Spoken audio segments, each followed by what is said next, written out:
Good morning, students.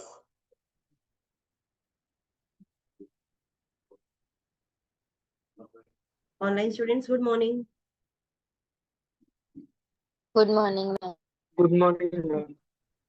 Good morning. So let's start today's class. What we have completed yesterday?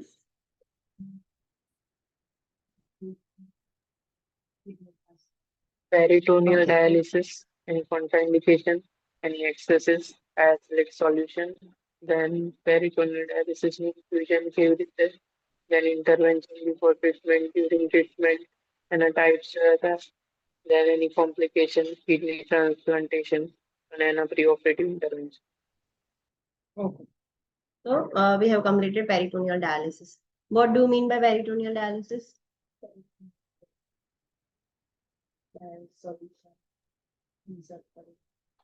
આમાં આપણે પેરિટોનિયમ ને semi પરમિએબલ membrane તરીકે use કરીશું અને ડાયસિલેટ જે હશે એને ઇન્ફ્યુઝ કરીશું એ ડાયસિલેટ જે છે એ વેસ્ટ પ્રોડક્ટ ને એબ્સોર્બ કરી લેશે અને જે યુઝ ફ્લુઇડ છે એ Yes. So we are using peritoneal membrane as a semi-permeable membrane. So उसको ही हम semi-permeable membrane के जैसे यूज करें.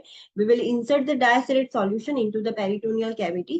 वहां पर जो सॉल्यूशन है, because peritoneal cavity is rich in blood supply, so वहां पर सारी कैपिलरीज गुजरती है वहां से. सो जैसे ही ब्लड वहां से पास होगा, ब्लड के अंदर का जो वेस्ट प्रोडक्ट है, एक्स्ट्रा फ्लूइड है, वो सब कुछ ये डायसिलेट सॉल्यूशन एब्जॉर्ब कर लेगा. And then after completion of dwell time हम वो निकाल देते हैं solution. So waste product and extra fluid सब कुछ बाहर निकल जाएगा. So this is about peritoneal dialysis. कौन से पेशेंट में हम पेरिटोनियल डायलिसिस नहीं कर सकते? Pericarditis. Okay.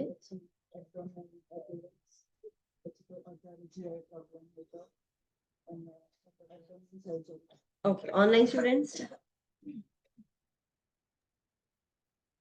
peritonitis, recent abdominal surgery, abdominal adhesions, and diverticulosis and other GI problems.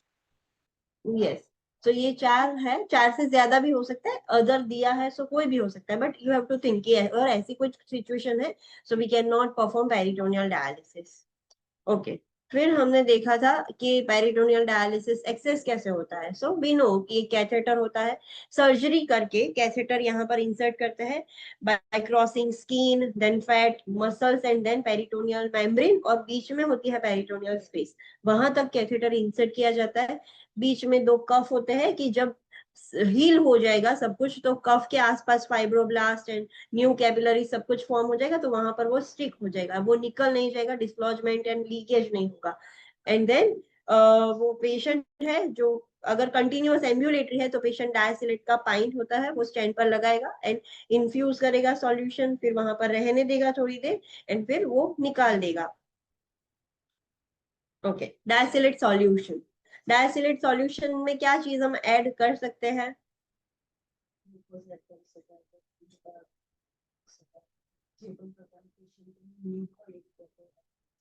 Okay. Online students.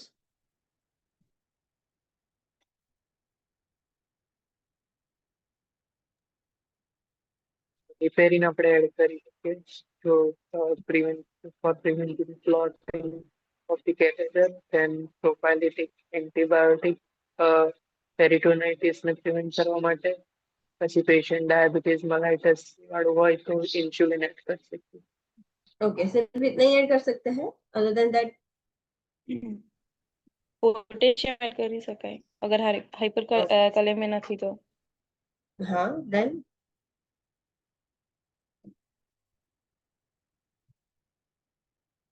Okay. डायसिलेट, ये जो पेरिटोनियल डायलिसिस का डायसिलेट सॉल्यूशन है वो रेडीमेड मिलता है कि सबके लिए अलग अलग होगा, पर्सनलाइज होगा कि सेम होगा? Online students.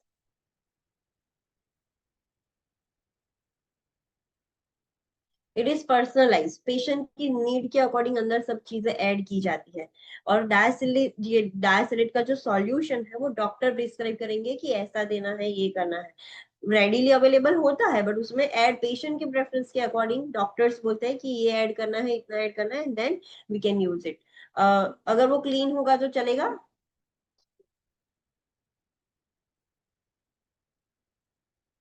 No. Online student, no, it should be hemodialysis में क्लीन है तो कोई प्रॉब्लम नहीं होगा, बट पीडी में स्टेराइल होना चाहिए, not clean.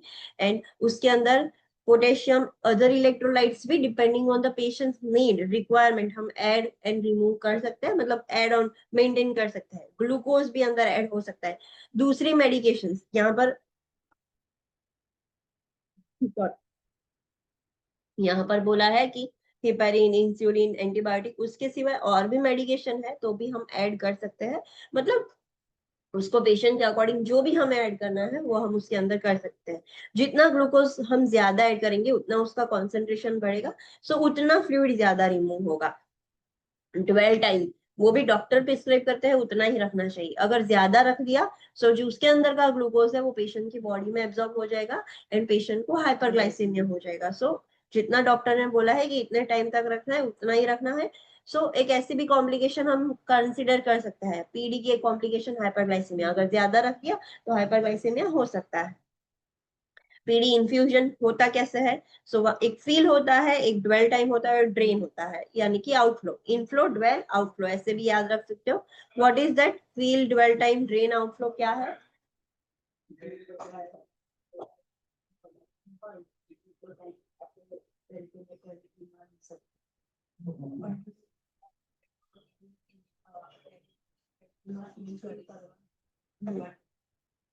Online students, what is fill time, what is feel?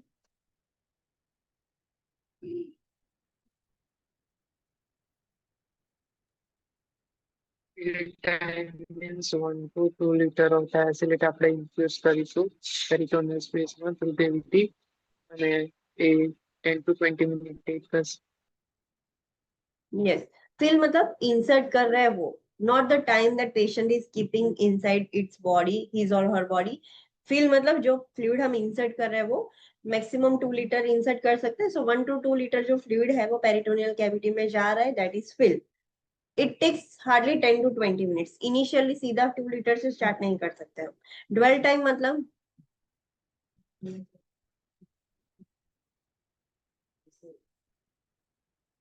Online students, Amount of time કે જે ડાયસિલેટ સોલ્યુશન પેરિટોનિયલ કેવિટીમાં રહેશે એ PSCP પ્રિસ્ક્રાઇબ કરશે. और कितना हो सकता है approx? 20 to 30 minutes to 8 or more hours depending on type of dialysis used. Yes, so minimum हम 20 मिनट्स तो रखेंगे ही, सो 20 to 30 भी हो सकता है। Sometimes it can be for 8 or more hours also, but वो टाइम डॉक्टर प्रिस्क्राइब करेंगे उतने टाइम ही रखना है। ड्रेन और आउटफ्लो का मतलब?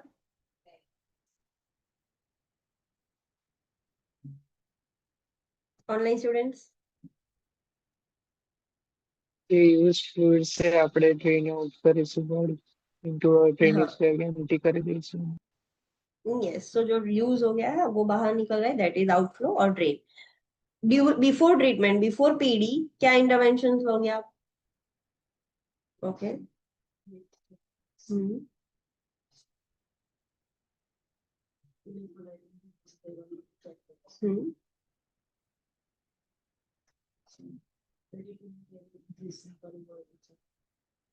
Okay. Online students, vital science monitor કરીશું ડેલી વેટ મોનિટર કરીશું સેમ સ્કેલ દેન ક્લાયન્ટ વોઇડ કરી શકે એમ હોય તો પોસિબલ હોય તો એ મોનિટર કરીશું દેન ઇલેક્ટ્રોલાઇટ અને ગ્લુકોઝ લેવલ દેન ટ્રેસિંગ અને જે કેથેટર સાઇટ છે એ ઇરિટેશન કે ઇન્ફેક્શન ને એવિડન્સ માટે છે. चेक कर, हाँ चेक करेंगे। ओके, अब ड्यूरिंग पीडी हम क्या इंटरवेंशन करेंगे?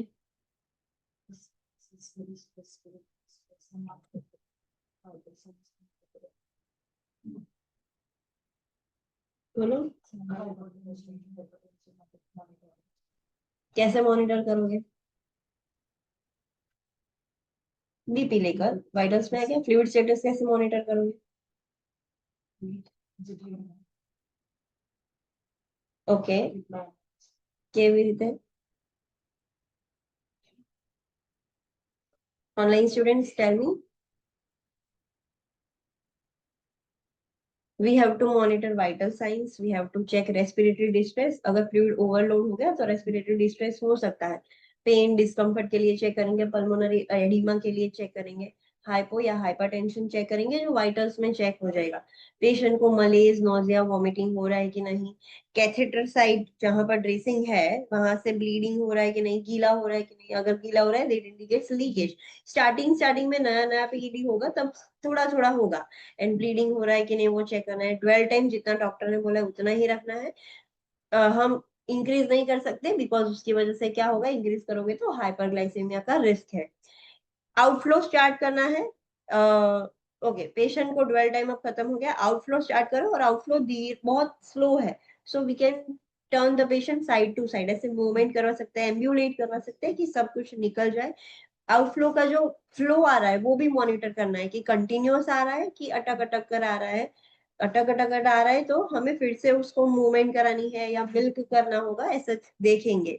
उसका कलर कंसिस्टेंसी कैसे है, कि नॉर्मल कलर है, क्लाउडी है, क्लियर है, सो वो सब हम चेक करेंगे, क्लैरिटी की चेक करेंगे. एंड इनटेक आउटपुट बहुत एक्यूरेटली चेक करना है. कैसे चेक करोगे, जब भी पेशेंट इन फिल करता है, फिल करने से पहले वो बैग है डायसिलिक सॉल्यूशन की, उसका वेट करना होगा. वेट करने के बाद उसको फिल करना है. ड्वेल टाइम खत्म होने के बाद जो आउटफ्लो आ रहा है उसका भी वेट करना है. अगर सेम है इट मीन्स कि जितना गया था उतना बाहर निकल गया. बट अगर कम निकला है तो व्हाट डज इट इंडिकेट. हाँ, फिर क्या करना होगा.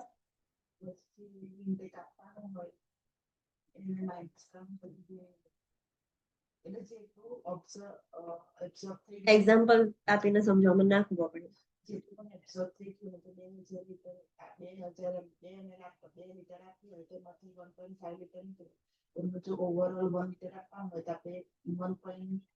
શું 1 લિટર આપવાનું? હા, ઓરલી આ વાળું નહીં. ઓનલાઈન સ્ટુડન્ટ્સ, ટેલ મી.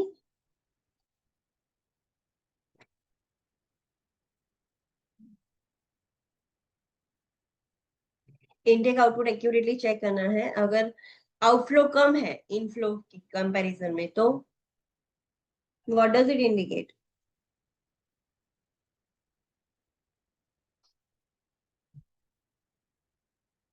बॉडी ने एब्जॉर्ब कर लिया है. फॉर एग्जांपल हमने जो इनफ्लो रखा था 2 लीटर सॉल्यूशन दिया था, वेट कर दिया, अब बाहर निकला आउटफ्लो तो सिर्फ 1.5 लीटर ही निकला है. सो बाकी का 500 ml कहाँ गया, बॉडी ने एब्जॉर्ब कर दिया. तो अगर वो किडनी डिजीज वाला पेशेंट है इसीलिए पीडी कर रहा है, सो फ्लूइड रेस्ट्रिक्शन ऑलरेडी होगा. पानी पीना है पूरे दिन का, डॉक्टर ने बोला है कि आप 1 लीटर पानी पी सकते हो, नॉट मोर देन दैट. सो ये फिर 500 ml जो बॉडी ने एब्जॉर्ब कर दिया वो हम इनटेक में ही काउंट कर देंगे. फिर अब पेशेंट को सिर्फ 500 ml ही फ्लूइड दिन का लेना पड़ेगा. सो ये ध्यान रखना होता है. हाँ, अगर आउटफ्लो ग्रेट मतलब ज्यादा है, फॉर एग्जांपल इनफ्लो हमने 2 लीटर दिया, आउटफ्लो 2.5 लीटर हो गया, राइट. सो ज्यादा हो गया या तो उसके अंदर ब्लड दिख रहा है, क्लाउडी दिख रहा है, तो ये तीनों कंडीशन में हमें पीएचसीपी को इन्फॉर्म करना होगा. क्यों, बिकॉज ज्यादा हो गया मतलब वो बॉडी में से एक्स्ट्रा एब्जॉर्ब करके निकल रहा है, पेशेंट लाइक हाइपोवोलेमिया में जा सकता है. सो इसीलिए रिपोर्ट करना होता है पीएचसीपी को. फिर हमने टाइप्स ऑफ पीडी देखे थे. कितने टाइप्स है पीडी के online students.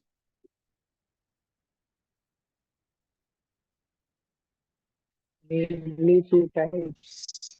Mainly 2 types. Continuous ambulatory peritoneal dialysis, and automated peritoneal dialysis. અને यस, automated peritoneal dialysis ના further three types પડશે. એમાં continuous cycling, then intermittent peritoneal dialysis અને nightly peritoneal. Yes. So mainly 2 types है, continuous ambulatory peritoneal dialysis and दूसरा है automated peritoneal. Continuous ambulatory peritoneal dialysis में क्या होता है वो मुझे ब्रीफली आप बताओ.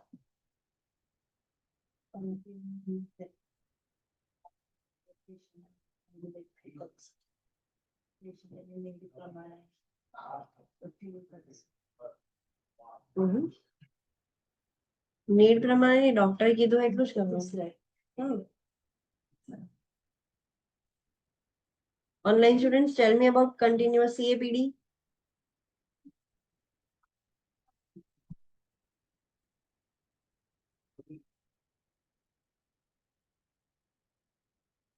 24 कंटिन्यूअस, मतलब 24/7, हर दिन का 24 घंटे डायलिसिस चालू रहेगा और हर रोज 7 दिन तक वो चालू रहता है। सो पूरे 24 घंटे में टोटल 4 साइकिल होती है। 4 साइकिल कंप्लीट होते होते 24 घंटे हो जाएंगे और एक साइकिल रात में होगी, मतलब सोने से पहले पेशेंट फिल कर देगा, फिर 8 घंटे के लिए ड्वेल होने देगा, मॉर्निंग में निकाल देगा। वैसे करते करते फिर वापस से फिल करेगा, जॉब जाके आएगा, फिर वो एम्प्टी करेगा। सो पूरे दिन की 4 साइकिल पेशेंट परफॉर्म करता है। सो कंटिन्यूअसली फिल्ट्रेशन हो रहा है, जस्ट लाइक किडनी। किडनी कैसा हमारा अंदर कंटिन्यूअसली फंक्शन कर रही है, वैसे ये कंटिन्यूअस प्रोसेस है, 24/7 ये चलता है। इसमें मशीन की रिक्वायरमेंट होगी।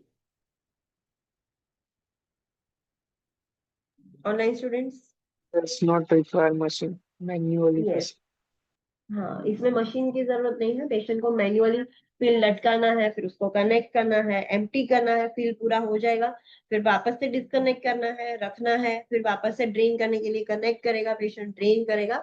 सो पेशेंट को मैन्युअली सब करना है, there is no machine. And patient independent है, वो पेशेंट बूम फिट सकता है, everything patient can do.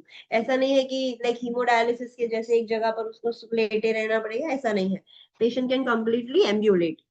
Okay, दूसरा टाइप है ऑटोमेटेड पेरिटोनियल डायलिसिस, मतलब ऑनलाइन स्टूडेंट्स,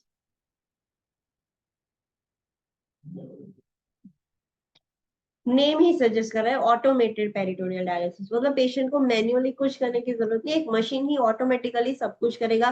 कितना फील करना है, फील हो गया तो अब बंद हो जाएगा, कि ड्वेल होने देना है, ड्वेल का टाइम खत्म हो जाए तो वो अपने आप से लाइक ड्रेन करना स्टार्ट करेगा। So there is a machine. उसमें 3 टाइप्स है, continuous cycling, intermittent and nightly. What do you mean by continuous cycling?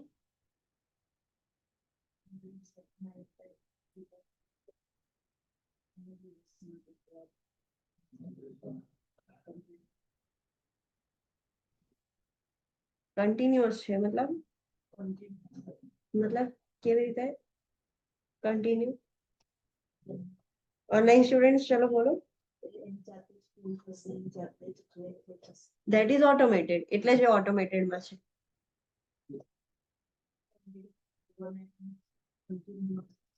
24/7 continue, just like continuous એમ્બ્યુલેટરી, આમાં મશીન થી થશે. Okay, let me.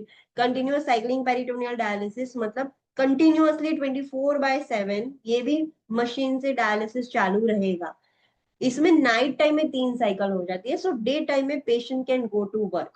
दिन में पेशेंट को 8 घंटे ड्वेल करना होता है, मतलब पेशेंट पेरिटोनियल कैविटी के अंदर ये डायलिसिस का सॉल्यूशन कैरी करके जाना है तो जा सकता है। ऐसा नहीं कि पेशेंट को घर पे ही रहना पड़ेगा। बट दिन में 1 साइकिल होती है, रात में 3 साइकिल होती है, और 8 घंटे वो मॉर्निंग में कैरी करके जाएगा ऑफिस की जो भी जाना है। और इसमें मशीन की भी रिक्वायरमेंट होगी। एंड पेशेंट को अननेसेसरीली कैथेटर सिस्टम ओपन नहीं करना है, जब बंद करना है चालू करना है तभी वो ओपन करेगा। नाइट टाइम में वो लगाकर सो जाएगा, बट दिन में अगर उसको डिस्कनेक्ट करना है, जॉब ऑफिस की कुछ जॉब के लिए जाना है तो वो डिस्कनेक्ट करके जा सकता है। वापस आएगा तो सिर्फ मशीन से अटैच कर देगा तो सब कुछ ऑटोमेटिक हो जाएगा। सो ये कंटिन्यूअस है 24/7।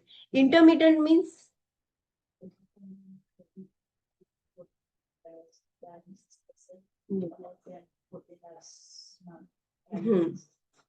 Online students,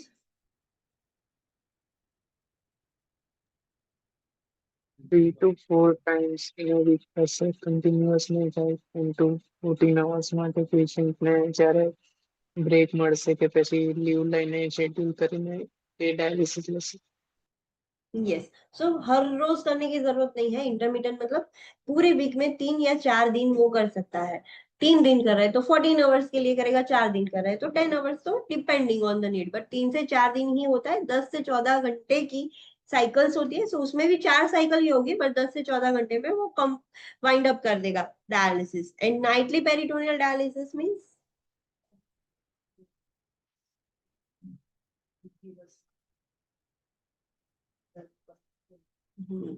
online students, night ટાઈમમાં જે પરફોર્મ થશે 2 to 12 hours, ડે ટાઈમમાં કોઈ એક્શન શેડ્યુલ નહીં. okay, patient has to carry the diacylate solution inside the peritoneal cavity during daytime. Does નો patient has to એને carry? કાઢીને જોબ પર જઈ શકે. हाँ, इसमें कैरी भी करने की जरूरत नहीं है, ड्वेल भी नहीं होगा। लाइक कंटिन्यूअस में तो मॉर्निंग में ड्वेल भी करना पड़ता था, इसमें सिर्फ नाइट में ही पेरिटोनियल डायलिसिस होगा। दिन में ना पेशेंट को एक्सचेंज भी करना है कि कैरी करके भी ऑफिस नहीं जाना है। रात में पेशेंट मशीन स्टार्ट करके सो जाएगा, 12 घंटे 8 घंटे तक वो डायलिसिस चलता रहेगा हर डेली ना रात को। ओके, फिर हमने कॉम्प्लिकेशंस देखी थी। What is this very important point?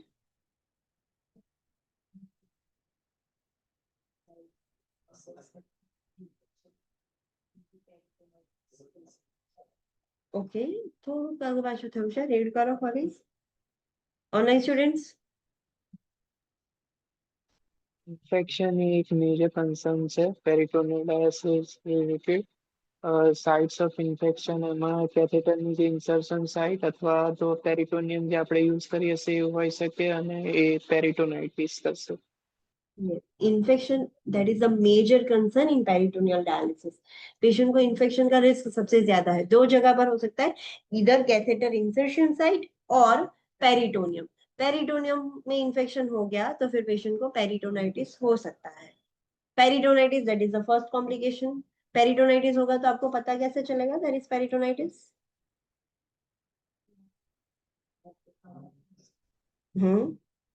Then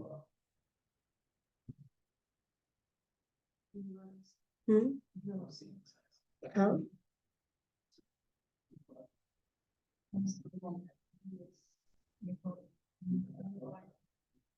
yes, Cloudy और ऑनलाइन opaque outflow से यस, फीवर होगा, आउटफ्लो जो आ Fever. रहा है वो एकदम क्लाउडी, यस, क्लाउडी ओपेक होगा, रीबाउंड टेंडरनेस होगा, पेशेंट को छूने के बाद पेन होगा, एब्डोमिनल पेन कंसिस्टेंट रह सकता है, generalise मलेज, nausea, vomiting, patient lethargic हो जाएगा। सो हमने पेरिटोनाइटिस के ऑलरेडी साइन एंड सिम्टम्स देखे थे, वो भी यहाँ पर आप देख सकते हो, अप्लाई कर सकते हो। देन ओके, अगर हमें लगता है कि पेरिटोनाइटिस है तो हमें क्या करना है? इफ पेरिटोनाइटिस इज सस्पेक्टेड, आपने देखा कि पेशेंट का जो आउटफ्लो आ रहा है वो क्लाउडी आ रहा है एंड थोड़े थोड़े साइन एंड सिम्टम्स है कि पेशेंट को अभी माइल्ड पेन है और ऐसा स्टार्ट हो गया है। So what you will do? Culture and sensitivity test करें जी, आउटफ्लो है ना सैंपल। यस, ड्रेनेज स्लो कर सकते हैं, स्टॉप कर सकते हैं on according to prescription. Sample लेके हम कल्चर के लिए एंड सेंसिटिविटी के लिए भेजेंगे, then we will start the antibiotic.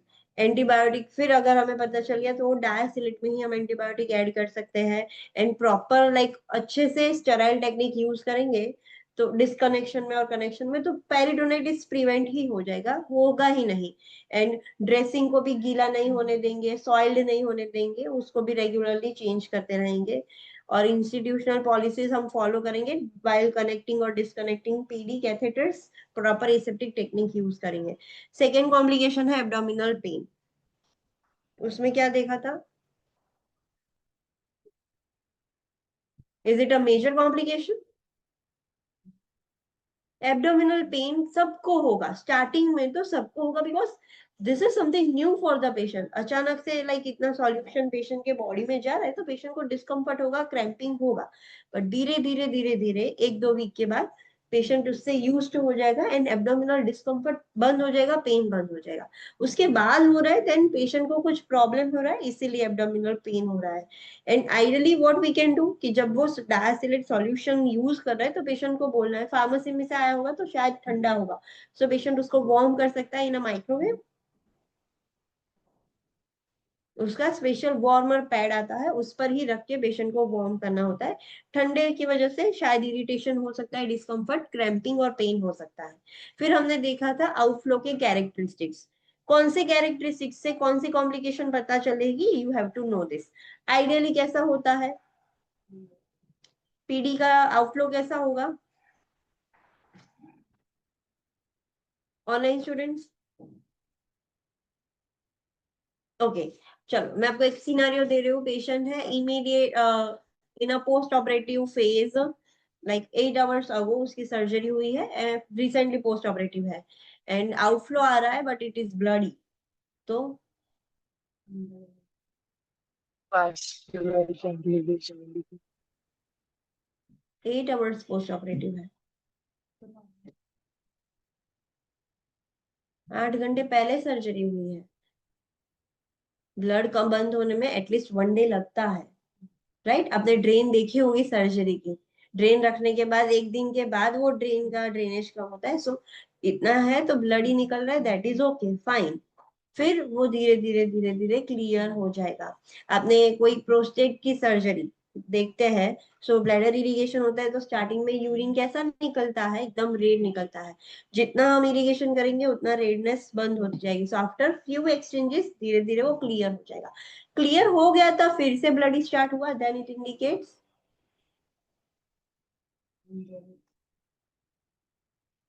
bloody outflow indicates what?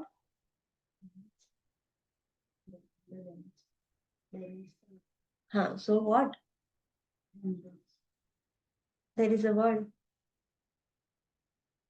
Vascular complication हुई है, वेसल्स रप्चर हो गई है, कुछ प्रॉब्लम हुआ है इन शॉर्ट। सो सारा जो ब्लड है वो पेरिटोनियल कैविटी में आ रहा है, ब्लड नहीं आता है पेरिटोनियल कैविटी में, राइट? वहां से वो एब्जॉर्ब, सेमी परमिएबल मेम्ब्रेन से सब कुछ एब्जॉर्प्शन और ऐसे निकलता है, but blood is not there in the peritoneal space. But कुछ वेस्क्यूलर कॉम्प्लिकेशन हो गए, इसीलिए ब्लडी आउटफ्लो आ रहा है after first few exchanges. First few में होगा बट उसके बाद हो रहा है, then it is this complication. अगर ब्राउन आउटफ्लो है तो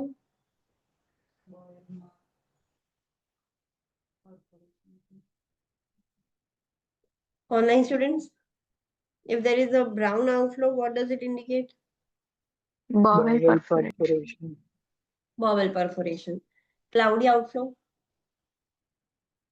So peritonitis. peritonitis. And urine or yellow outflow, urine colored. Perforation in bladder. Yes, bladder perforation. फिर insufficient outflow, that is also like possible in peritoneal dialysis. Insufficient outflow क्यों होता है? 2 reason थे. What were the what are these 2 reasons?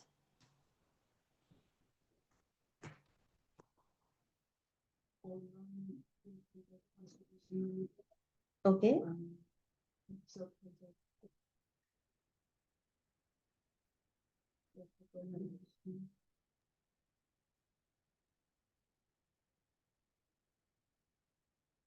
You guys have not read this topic, right? घर पे study नहीं किया है। Constipation. Okay, constipation, full colon है, अंदर स्टूल भरा हुआ है, सो प्रेशर क्रिएट हो रहा है, सो इनफ्लो लाइक इनफ्लो भी प्रॉपरली नहीं होगा एंड आउटफ्लो भी प्रॉपरली नहीं होगा, so that is one cause. उसको एलिमिनेट करने के लिए आप क्या कर सकते हो? Stool softener. सीधा स्टूल सॉफ्टनर पहले ही दे दोगे? मेडिकेशन पहले नॉन फार्माकोलॉजिकली ट्रीट करने की हैबिट रखो। आपको अगर क्वेश्चन, हाँ क्वेश्चन है, ऑप्शंस दिए हैं, चारों ऑप्शन है करेक्ट है। कॉन्स्टिपेशन के लिए हाई फाइबर डाइट भी है, स्टूल सॉफ्टनर्स भी है, देन कोई मेजर प्रॉब्लम है तो सर्जरी है, सब है। सो पहले हमें क्या चूज करना है? Always non pharmacological, then pharmacological, then least invasive and then most invasive. ये सीक्वेंस याद रखने, चारों दी गई हो तो प्रायोरिटी किसे देनी है आपको पता होनी चाहिए। ओके, सो पहले हाई फाइबर डाइट देंगे, पेशेंट को बोलना है कि एम्बुलेशन करते रहो, ऐसे ध्यान रखो।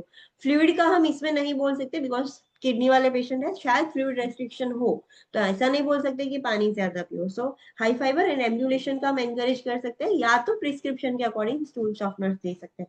सो इससे ये प्रॉब्लम सॉर्ट आउट हो जाएगा। दूसरा रीजन क्या है इनसफिशिएंट आउटफ्लो होने का?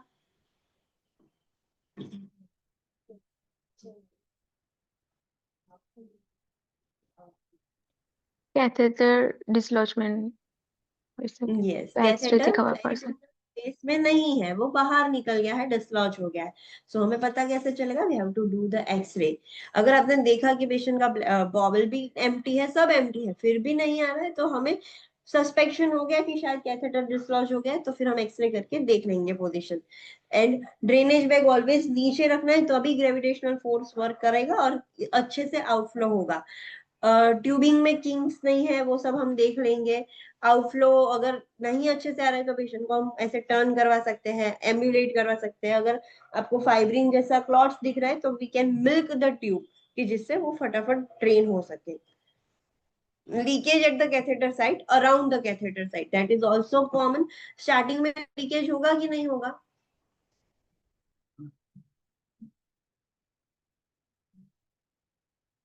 फ्रेशली ऑपरेटेड है तो लीकेज होगा। हाँ लीक थશે કારણ કે यस, જે लीकेज विल बी। वेसल्स ये मैच्योर છે।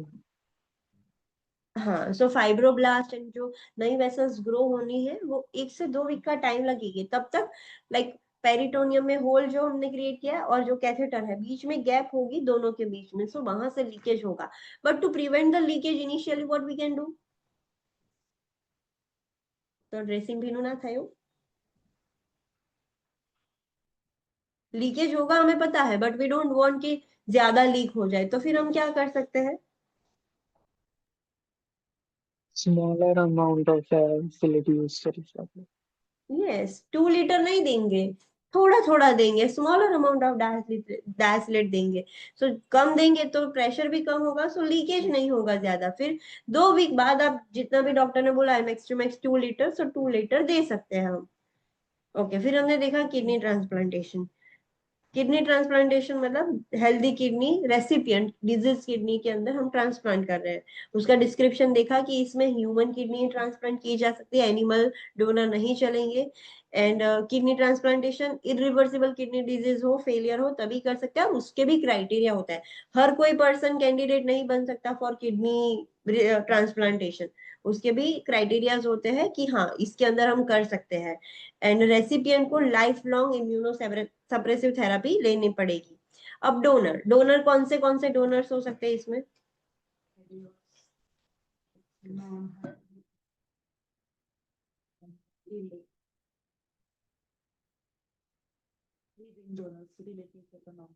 Online student,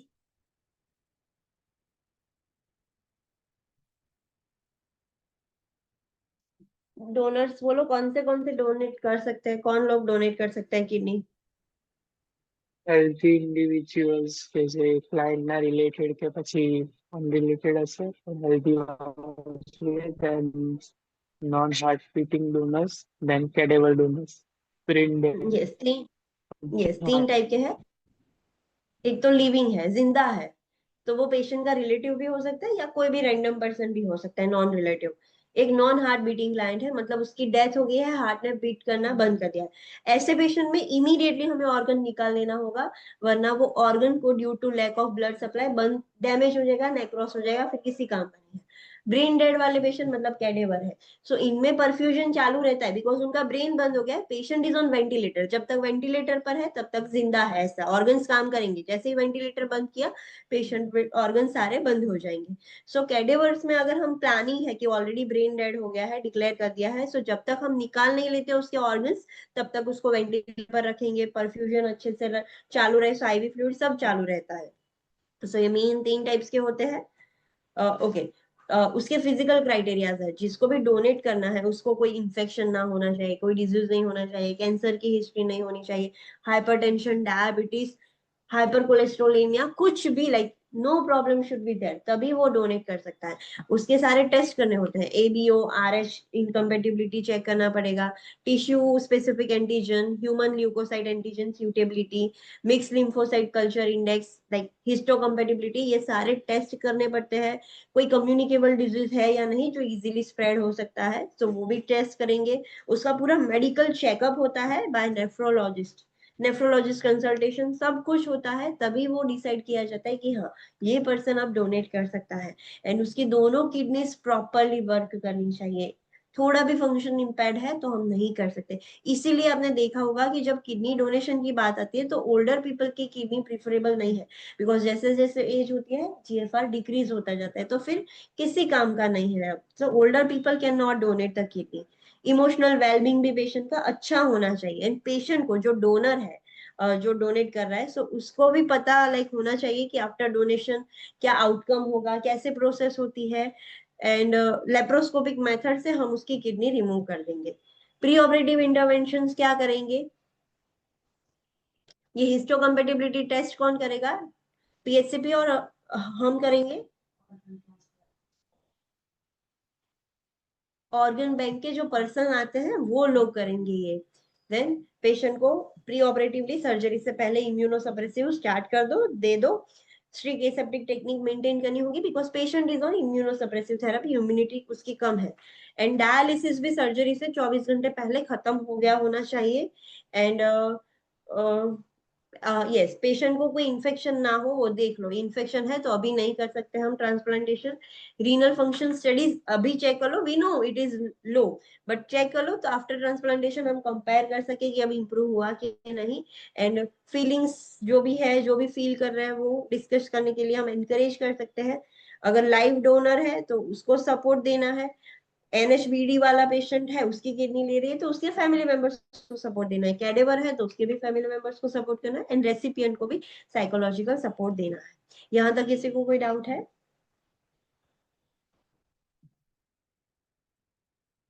online no student? Ma'am.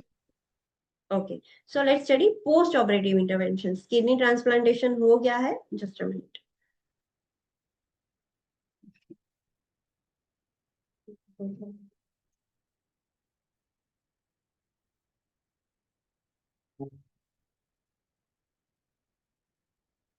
Okay, so kidney transplantation हो गया है। अब पोस्ट ऑपरेटिव इंटरवेंशंस क्या होगी? So the transplanted kidney is placed in the anterior iliac fossa. Usually the recipient's diseased kidney are left in place, except for those with polycystic kidney disease, in which the kidneys are often very enlarged and painful. So हमने आगे image में देखा था कि जो नई है transplanted kidney वो इलियाक फोसा में आगे की साइड रखी जाती है। पेशेंट की जो डिजीज किडनी है वो वहां पर ही रखेंगे जब तक कि वो प्रॉब्लम क्रिएट नहीं कर रही है। फॉर एग्जाम्पल एक पीकेडी, पॉलीसिस्टिक किडनी डिजीज, सो इसमें ऊपर सिस्ट बहुत सारी बन जाती है, किडनीज एकदम एनलार्ज हो जाती है ना, बहुत पेनफुल होता है। सो ऐसी है, किडनी ज्यादा एनलार्ज हो गई है। सो ऐसे कंडीशन में अगर हम निकाल रहे हैं तो ओके, बट नहीं निकालेंगे तो कुछ प्रॉब्लम नहीं होगा। Urine output usually begins immediately if the donor was living donor. It may be delayed for few days or more with other donor type.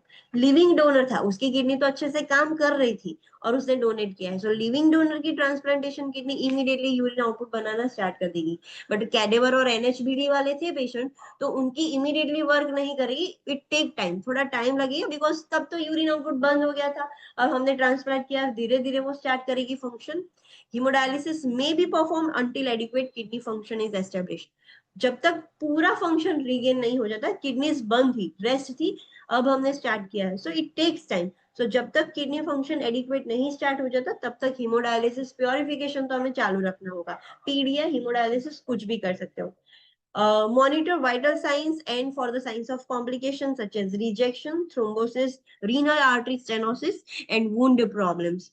Complications, vital signs check करने हैं post operatively, and complications के sign and symptoms check करने हैं।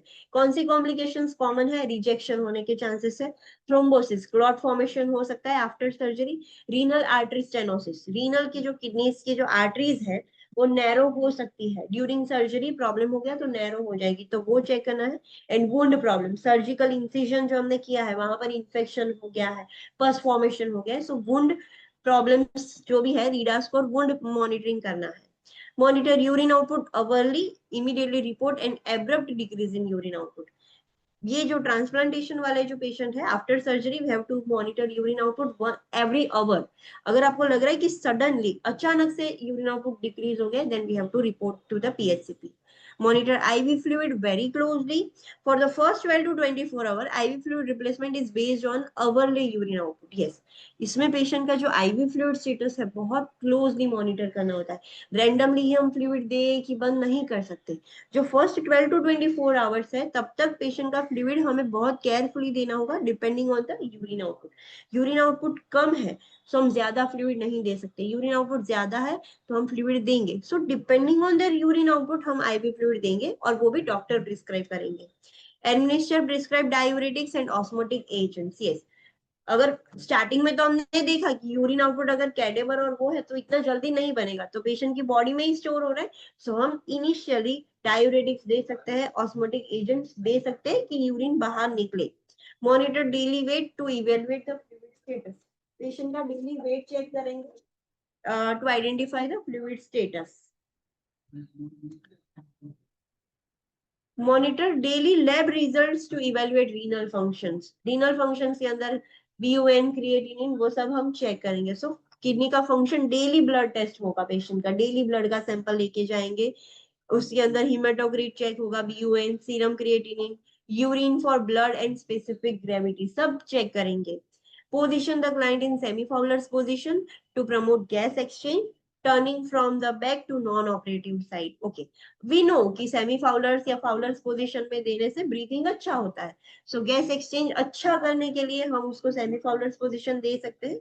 And patient supine position में रखा है तो patient like ऐसा होगा कि उसको पोजीशन चेंज करनी है। So which position we can give to the patient, which sideline? For example patient की किडनी ट्रांसप्लांटेशन किया है हमने लेफ्ट इलियाक फोसा में, लेफ्ट साइड किया है, तो फिर पेशेंट को कौन सी पोजीशन देंगे? सुपाइन पोजीशन में पेशेंट ने बोला कि मेरी बैक बहुत गर्म हो गई है, like I want to change the position, तो कौन सी पोजीशन दोगे online students? Right lateral. Right lateral. Okay, so हम साइडलाइन दे सकते हैं बट नॉन ऑपरेटिव साइड पर देना है। Monitor urinary catheter patency. Urinary catheter obviously surgery के बाद होगा ही, सो उसकी पेटेंसी चेक करनी है। The urinary catheter usually remains in the bladder for 3 to 5 days to allow for anastomosis healing. It is removed as soon as possible to prevent the infection. Urinary catheter patency check करनी है because अभी surgery की है तो शायद possibility है कि clots और वो सब आएगा। 3 से 5 दिन तक हमें रखना है कि जब तक वो एनास्टोमोसिस, हमने नई किडनी को अटैच किया है, तो जब तक वो हील नहीं हो जाता, ठीक नहीं हो जाता, तब तक हमें वहां पर रखना होगा। बट जितना बने उतना जल्दी कैथेटर निकालना है बिकॉज कैथेटर जितना वहां रहेगा इन्फेक्शन का रिस्क बढ़ेगा। ऑलरेडी पेशेंट इम्यूनो कॉम्प्रोमाइज है, सो रिस्क बढ़ेगा। सो जितना हो सके उतना जल्दी निकालना है, बट 3 से 5 दिन तक उसको रखा जाता है। अब कैथेटर है तो कैथेटर केयर भी हमें या पोस्ट ऑपरेटिव में इम्प्लीमेंट कर सकते हैं कि प्रॉपर स्ट्रिक्ट एसेप्टिक टेक्निक से मेटिकुलस कैथेटर केयर करेंगे। Note that urine is pink and may be bloody initially, but gradually returns to normal with several days to weeks. Starting में अभी surgery है, so bloody भी हो सकती है, धीरे धीरे पिंक होगी एंड उसको नॉर्मल होने में, येलोइश होने में थोड़े दिन या हफ्ते भी लग सकते हैं। Notify the surgeon if gross hematuria and clots are noted in urine. इतना ज्यादा लाइक ब्लड ही निकल रहा है, यूरिन तो है बट इतना ज्यादा ग्रॉस इमेचूरिया है, इतना ज्यादा ब्लडी यूरिन है और उसमें क्लॉट्स भी आ रहे हैं, मतलब बहुत मेजर ब्लीडिंग हो रहा है, तो immediately you have to notify the PHC। Monitor 3-वे ब्लैडर इरिगेशन। किडनी की ऐसे सर्जरी है, ट्रांसप्लांटेशन है, तो ब्लैडर इरिगेशन होगा ही, तो वो भी हमें मॉनिटर करना है, उसमें कुछ प्रॉब्लम तो नहीं है। So if present for clots irrigate only if a surgeon's prescription is present. Okay, bladder irrigation का 3-वे कैथेटर इसमें यूज किया गया होगा। सो अगर वो प्रेजेंट है तो उसको मॉनिटर करना है, उसके अंदर क्लॉट्स तो नहीं है, ब्लॉकेज तो नहीं है, एंड अननेसेसरीली हम इरिगेट नहीं कर सकते। We have to only irrigate when surgeon has prescribed to do so. Maintain aseptic technique and monitor for infection. Infection के लिए ध्यान रखना है। Maintain strict aseptic technique with wound care. जहां पर इंसिजन है, सर्जरी का स्कार है, वुंड केयर कर रहे हो, हम डेली ड्रेसिंग करते हैं, तो उसमें भी proper strict aseptic technique use करनी है। Monitor for bowel sound and for passage of flats. Initiate a specific diet and oral fluid as prescribed when flatus and bowel sounds written. Usually fluid, sodium and potassium are restricted if the client is only uric. Patient को जब तक bowel sound आ नहीं जाते, flats पास नहीं हो जाता, तब तक हम खाना नहीं देते, right? We know peristalsis movement के बगैर खाना नहीं देते, गैग रिफ्लेक्स के बगैर नहीं दे सकते। सो वो मॉनिटर करने हैं, जैसे ही पेशेंट फ्लैटस पास कर देता है, पेरिस्टाल्सिस मूवमेंट आ जाता है, सो ओरली हम डाइट स्टार्ट करेंगे। स्पेसिफिक क्यों है? स्टार्टिंग में clear liquid, then full liquid, then semi solid, solid, ऐसे धीरे धीरे बढ़ाएंगे। बट मेक श्योर करो, अभी अभी सर्जरी हुई है, अभी शायद पेशेंट ओलिग्यूरिक है, तो फिर हमें फ्लूइड, सोडियम, पोटेशियम रेस्ट्रिक्ट करना है, ज्यादा नहीं दे सकते। अगर नॉर्मल यूरिन प्रोडक्शन है तो नॉर्मल दे सकते हो, बट ओनली यूरिक है तो ये रेस्ट्रिक्ट करना होगा। Maintain good oral hygiene, monitoring for stomatitis and bacterial and fungal infection.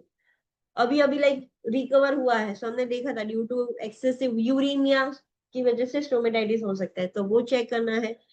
Patient immuno compromise है तो बैक्टीरियल फंगल इन्फेक्शन के लिए भी चेक करते रहना है। प्रॉपर ओरल हाइजीन हमें मेंटेन करनी है पेशेंट की। Encourage coughing and deep breathing exercise due to anesthesia. Administer immunosuppressive medication as prescribed. Lifelong अब तो लेनी पड़ेगी। Assess for signs of organ rejection. Rejection is a common complication after transplantation. So उसके science हमें खास check करने हैं. उसके साइंस क्या है हम नेक्स्ट टॉपिक में देखेंगे. Promote the relationship between live donors and recipients. Live donor अगर लाइव है और रेसिपिएंट है तो दोनों का रिलेशन अच्छा हो, ऐसा हम प्रमोट कर सकते हैं कि दोनों एक दूसरे से बात करें. अगर अनरिलेटेड है, रिलेटिव है तो वो प्रॉब्लम नहीं, बट अनरिलेटेड है तो एक दूसरे को पहचाने जाने. Monitor both the donor and recipient for depression. दोनों को डिप्रेशन के लिए चेक करना है, जिसने डोनेट किया उसको भी, जिसने रिसीव किया उसको भी. Provide the recipient with instruction following the kidney transplantation. जो रेसिपिएंट है उसको इंस्ट्रक्शंस देनी होगी आफ्टर किडनी ट्रांसप्लांटेशन, क्या ध्यान रखना है, क्या करना है. Later on we will see after completion of 2 points. Assist the recipient to cope with the body image disturbance that occurs from long term immunosuppressant. Immunosuppressants में commonly हम कौन सी ड्रग देते हैं? ट्रांसप्लांटेशन के बाद कौन सा देता है drug? Commonly use medication. Side effects, body image change हो जाती है वो ड्रग की वजह से. एक्सेस हो जाती है ड्रग तो कैसा हो जाता है पर्सन? सो एक्सेसिव उसकी वजह से क्या होगा? क्यों? लाइक ऐसा कि ऐसा. Online students, which is the common medication used as an immunosuppressant? Corticosteroid. Steroids देते हैं. तो स्टीरॉइड्स की वजह से कैसा हो जाएगा था पेशेंट? एक्सेसिव स्टीरॉइड्स की वजह से कुशिंग सिंड्रोम. सो पेशेंट मोटा हो जाता है. फॉर एग्जांपल अनंत अंबानी है, कैसा हो गया है ड्यू टू स्टीरॉइड्स. सो ऐसा बॉडी इमेज पूरी कैसे हो जाती है? एक्सेसिव स्टीरॉइड लेने की वजह से पेशेंट कुशन जैसा हो जाता है. Cushing syndrome is a complication. So body image disturbance हो जाएगी. सो पेशेंट को उसके भी कोप करना है कि लॉन्ग टर्म इम्यूनोसप्रेशन की वजह से आप ऐसे हो जाओगे. सो उससे भी कोप करना है पेशेंट को. Advise the recipient of available support groups. There are so much support groups for kidney disease. So उसको भी एडवाइस कर सकते हैं कि ऐसे सपोर्ट ग्रुप्स है, आप वहां से हेल्प ले सकते हो. Now let's see box 55.9. Client instruction आप क्या दोगे after kidney transplantation? So avoid prolong periods of sitting. क्यों? किडनी का और सिटिंग का क्या रिलेशन?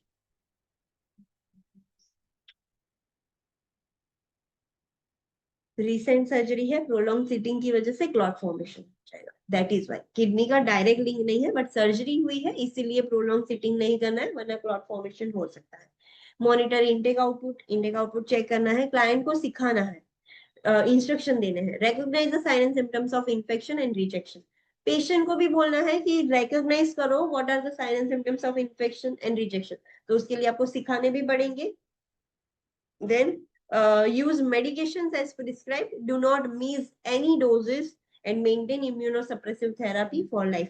पेशेंट को बोलना है जो भी मेडिसिन प्रिस्क्राइब की है वो यूज करनी है, कोई भी डोज मिस नहीं करना है. लाइफ लॉन्ग इम्यूनोसप्रेसिव थेरापी लेनी है. Avoid contact sports. Contact sports avoid करना है, बॉक्सिंग और ऐसा कि सीधी इंजरी ना हो जाए.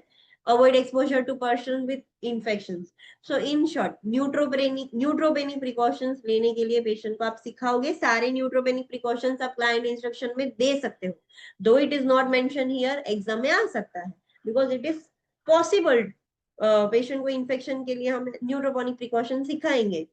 No the sign and symptoms that require the need to contact the PHCP और नेफ्रोलॉजिस्ट. पेशेंट को पता होने चाहिए कौन से साइन एंड सिम्टम्स ऐसे हैं कि immediately the patient has to notify PHCP or nephrologist. So उसको वो sign and symptoms पता होने चाहिए कि ये sign and symptom आ रहा है तो this is not normal. I have to immediately notify PHCP or nephrologist and ensure follow up care. Regular follow up करना भी सिखाना होगा. उसको ensure करना है कि proper follow up care ले.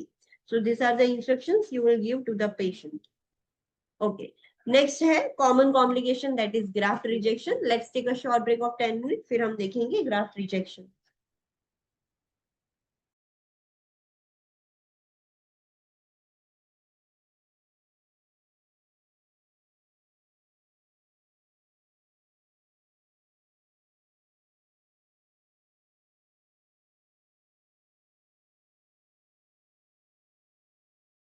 हुआ है तो उसके साइन एंड सिम्टम्स हमने आगे भी देखा। In post operative interventions we have to monitor for rejections, तो उसके साइन एंड सिम्टम्स देख रहे होंगे। सो ये साइन एंड सिम्टम्स याद रखने हैं। What are the sign and symptoms of graft rejection? So temperature मतलब फीवर होगा higher than 100 degree Fahrenheit. Pain और tenderness over the grafted kidney, जहां पर हमने सर्जरी करके ग्राफ्टिंग किया है, नई किडनी प्लेस किया है, वहां पर पेन होगा, टेंडरनेस होगा। 2 to 3 pound weight gain in 24 hours, एक 24 आवर्स के अंदर ही 2 to 3 पाउंड वेट गेन हो जाएगा। इतना फ्लूइड बिल्डअप हो गया बिकॉज किडनी ने काम करना बंद कर दिया है, रिजेक्ट हो गई इसलिए। एडिमा होगा, हाइपरटेंशन होगा, मलेज होगा, BUN सीरम क्रिएटिनिन सब एलिवेट हो जाएगा बिकॉज उसकी किडनी, पेशेंट की तो किडनी काम कर रही नहीं थी, नहीं हमने इम्प्लांट की, वो भी रिजेक्ट हो गई, तो सब कुछ पहले जैसी सिचुएशन आ जाएगी। क्रिएटिनिन क्लियरेंस भी डिक्रीज हो जाएगा, WBC काउंट एलिवेट हो जाएंगी बिकॉज वो ही तो फौज है जो फाइट कर रही है पेशेंट की नई किडनी के साथ। And rejected indicated by ultrasound और बायोप्सी। आप USG करोगे तो आपको पता चल जाएगा कि ये रिजेक्ट हो गई है, मतलब कोई फंक्शन ही नहीं हो रहा है। एंड बायोप्सी, लोग बायोप्सी करके चेक करोगे तो उसके टिश्यूज भी सब डेड हो गए होंगे बिकॉज बॉडी ने तो उसको रिजेक्ट ही कर दिया है। सो उसके साथ कुछ भी लेना देना नहीं रखेगी बॉडी, एंड टिश्यूज डेड हो जाएगी, तो USG एंड बायोप्सी से पता चल जाएगा। सो ये उसके साइन एंड सिम्टम्स है। अब रिजेक्शन 3 टाइप का हो सकता है, hyper acute, acute and chronic. Hyper acute rejection मतलब क्या, समझना है। ये आपको क्वेश्चन में इंफॉर्मेशन दे तो आपको पता लगाना है कि ये क्या, कौन से, आपको डायरेक्टली नहीं बोलेंगे कि पेशेंट को after post kidney transplantation hyper acute rejection हो गया या एक्यूट रिजेक्शन हो गया या क्रोनिक। आपको डेटा दिया गया होगा, उस पर से आपको इंटरप्रेट करना है कि पेशेंट को कौन से टाइप का रिजेक्शन हुआ है and which interventions you can take according to type of rejection. So ये समझो। So hyper acute rejection occur within 48 hours after transplant. Transplant किया और उसके 2 दिन के अंदर अंदर तो रिजेक्शन के साइन एंड सिम्टम्स दिख गए। सो सडनली ट्रांसप्लांटेशन किया एंड सडनली हमारी बॉडी या पेशेंट की बॉडी ने उसको रिजेक्ट कर दिया, सो उसको हम बोलेंगे हाइपर एक्यूट। उसकी ट्रीटमेंट क्या है? सिर्फ और सिर्फ रिमूवल। अब उसको रखने का कोई फायदा ही नहीं है, बॉडी ने रिजेक्ट कर दिया विद इन 2 डेज, 48 आवर में ही रिजेक्ट कर दिया, तो अब आप उसको मौका भी नहीं दे सकते कि रख से देख के ट्राई कर लेते हैं, नहीं होगा। अब acute rejection कब होगा? It occurs within 1 week post operatively but can occur any time post transplantation। 1 हफ्ते के अंदर अंदर हो रहा है तो हम उसको बोलेंगे acute। जरूरी है कि 1 हफ्ते के अंदर अंदर नहीं हुआ है तो बाद में नहीं होगा, ऐसा नहीं है, कभी भी हो सकता है। बट उसके थोड़े टाइम, 2 दिन के बाद कभी भी हो तो हम उसको बोलेंगे acute rejection। अगर acute rejection है तो हम क्या कर सकते हैं? It is potentially reversible with increased immunosuppressive therapy। हम उसको अभी भी बचा सकते हैं, किडनी को जो रिजेक्ट हो रही है उसको बचा सकते हैं। क्या करेंगे? पेशेंट की इम्यूनोसप्रेसिव थेरेपी का डोज बढ़ा देंगे। सो पेशेंट की इम्यूनिटी वीक हो जाएगी ज्यादा एंड किडनी स्टेबल हो सकती है। So there is a chance to save the kidney in acute rejection but not in hyper acute rejection. Chronic rejection कब होगा? It occurs slowly months to years after transplant. धीरे धीरे धीरे धीरे करके किडनी को रिजेक्ट कर रही है पेशेंट की बॉडी। सो कुछ महीनों या कुछ सालों बाद, एक पेशेंट की किडनी ट्रांसप्लांटेशन हो गया, 5 साल बाद रिजेक्ट हुई। सो धीरे धीरे वो रिजेक्ट हो रहा था। सो इसमें भी सेम क्या कर सकते हैं? इम्यूनोसप्रेसिव मेडिकेशन ज्यादा कर सकते हैं एंड डायलिसिस भी कर सकते हैं अगर जरूरत पड़े तो। नेक्स्ट है red important point that you have to remember, except in identical twin donor and recipients the major post operative complication following renal transplantation is graft rejection. सब में सबसे कॉमन कॉम्प्लिकेशन है ग्राफ्ट रिजेक्शन। एक ही person donor है जिसमें नहीं हो सकता, identical twin donor. What do you mean by identical twin donor? 2 type के ट्वीन होते हैं, identical, non identical. So what is this? Identical, non identical के दूसरे नाम है monozygotic, dizygotic.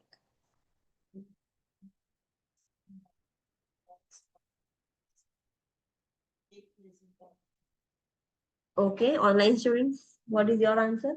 Is she correct or incorrect?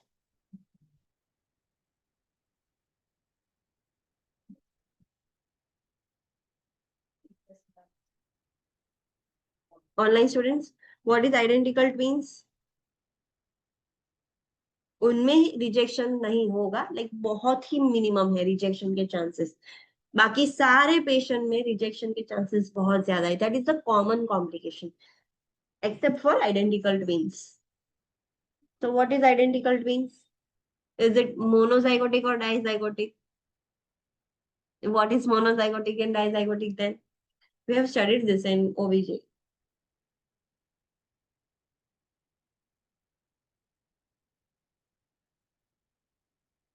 Find it out. नहीं पता है तो ढूंढो, लिख के रखो।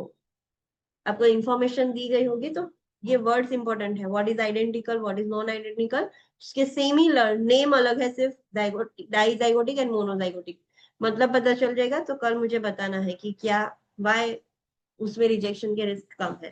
सो this is all about kidney transplantation. Next condition है acute cystitis. What is cystitis?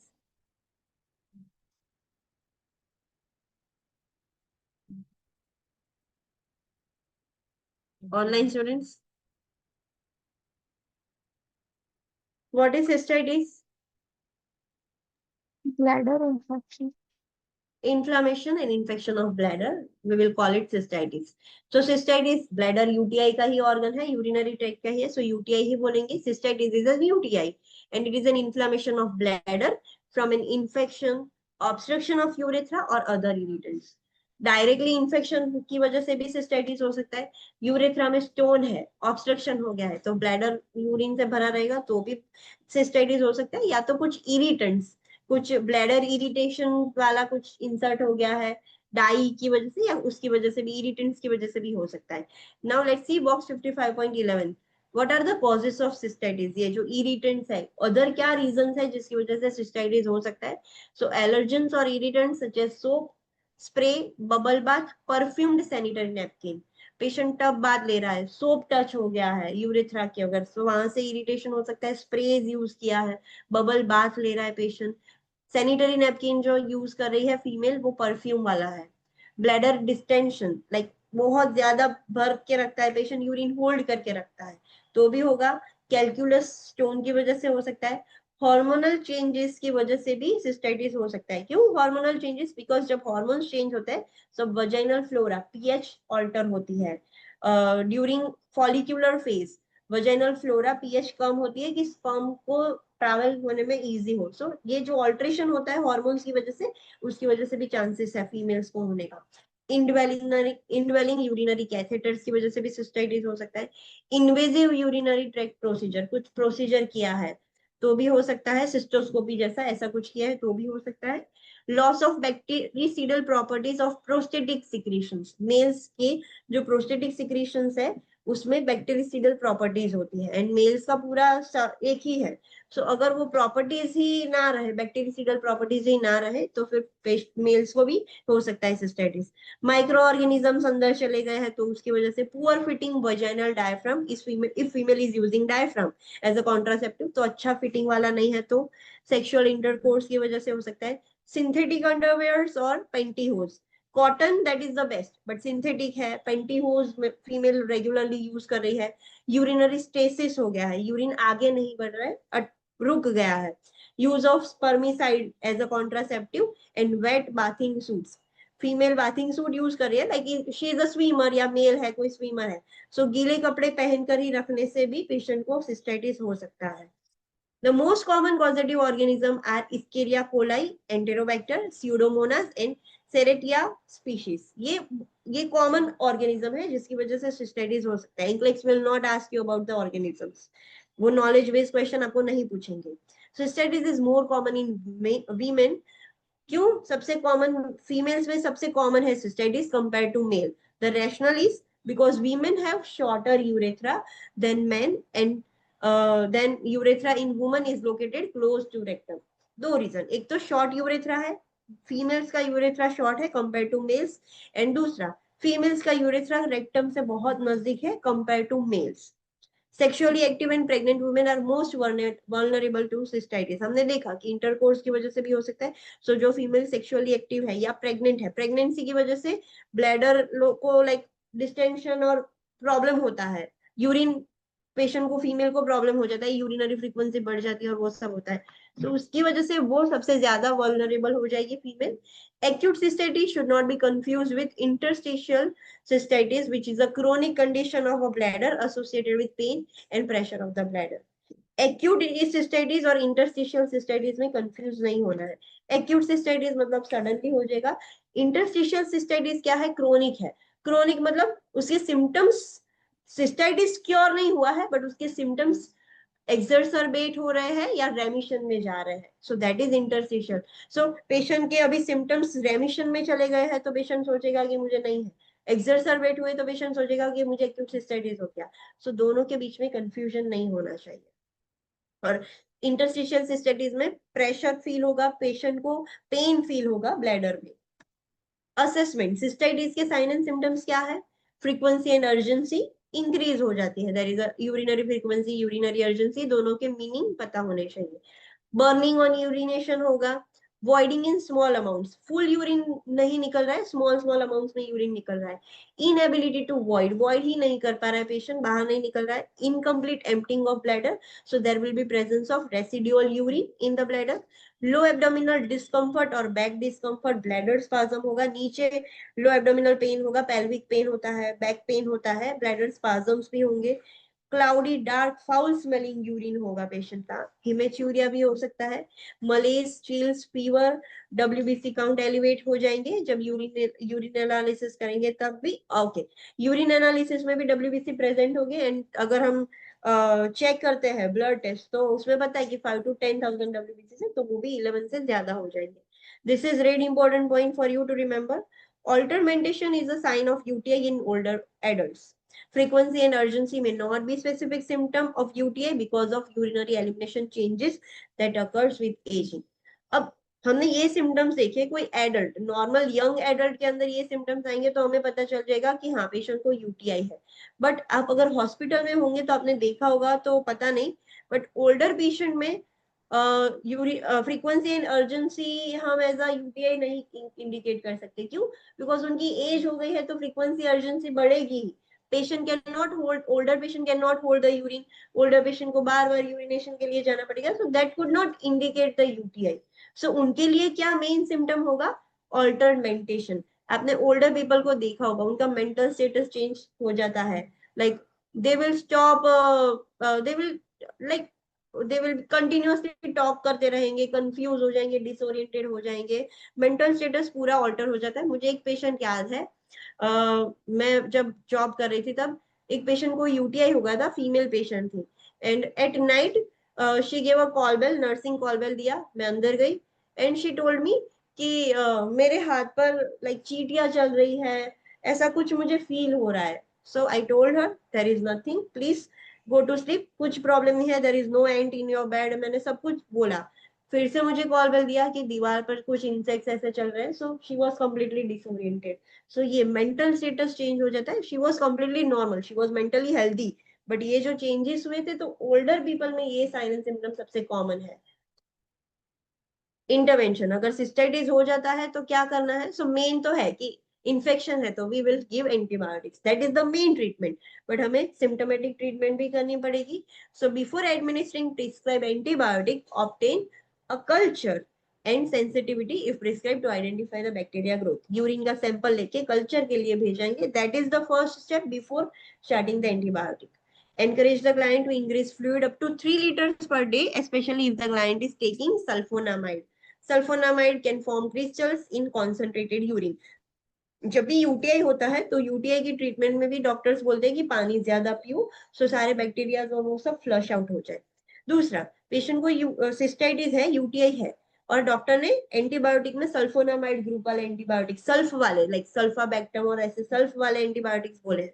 So sulphonamides की वजह से क्या होता है, यूरिन के अंदर क्रिस्टल फॉर्मेशन हो जाता है, तो स्टोन फॉर्मेशन का रिस्क ज्यादा है। सो अगर सल्फोनामाइड प्रिस्क्राइब किया है तो भी पेशेंट को पानी पीने के लिए ज्यादा एडवाइस करना पड़ेगा। Administer prescribed medication which may include analgesics, antiseptic, antispasmodic, antibiotic and antimicrobial. So patient को जो भी मेडिकेशन है, पेन हो रहा है तो एनाल्जेसिक्स दोगे, फीवर के लिए है और इन्फेक्शन के लिए एंटीसेप्टिक्स, एंटीपायरेटिक देंगे, ब्लैडर स्पाज्म के लिए एंटीस्पाज्मोडिक, इन्फेक्शन के लिए एंटीबायोटिक या एंटीमाइक्रोबियल जो भी देना है।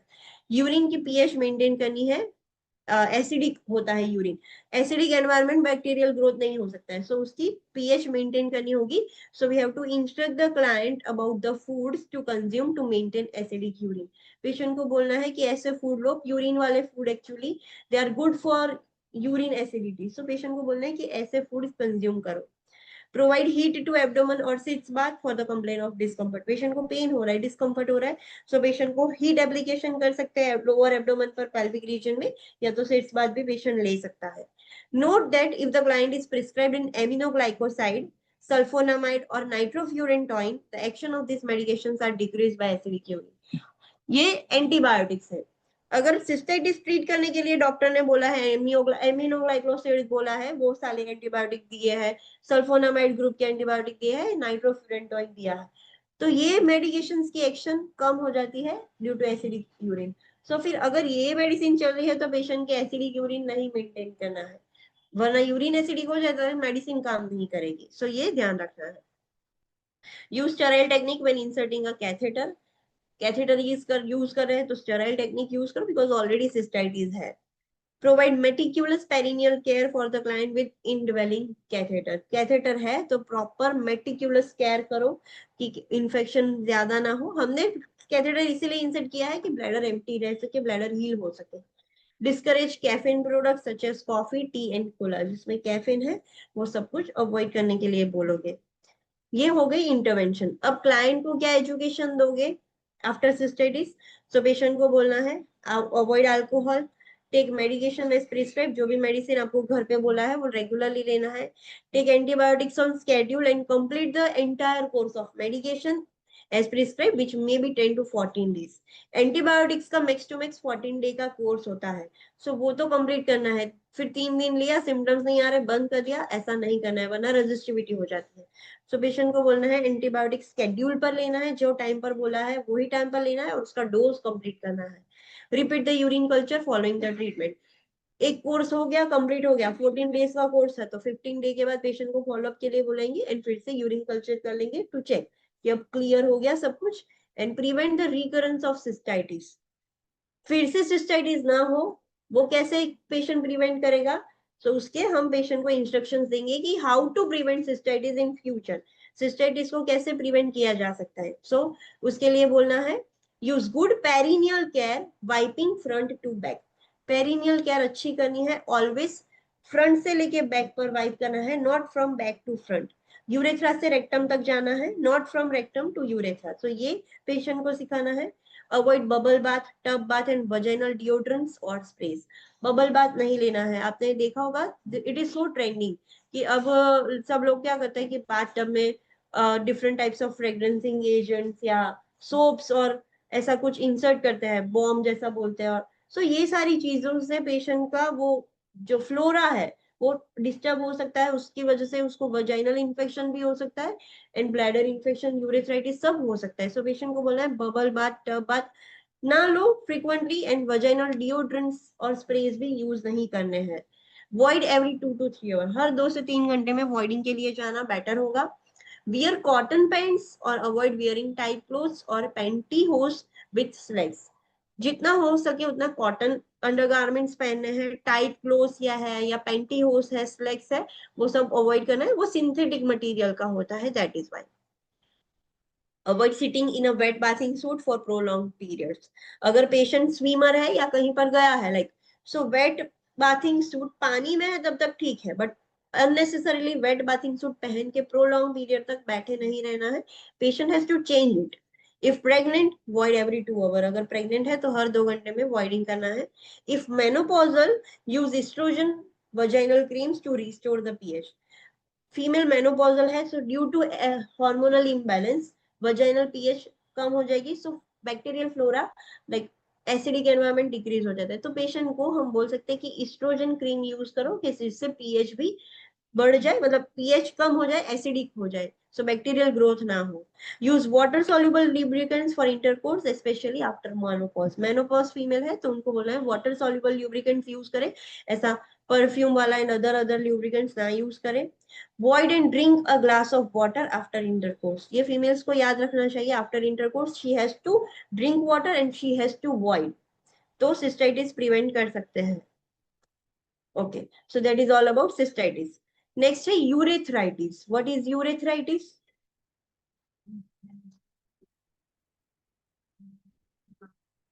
Online students?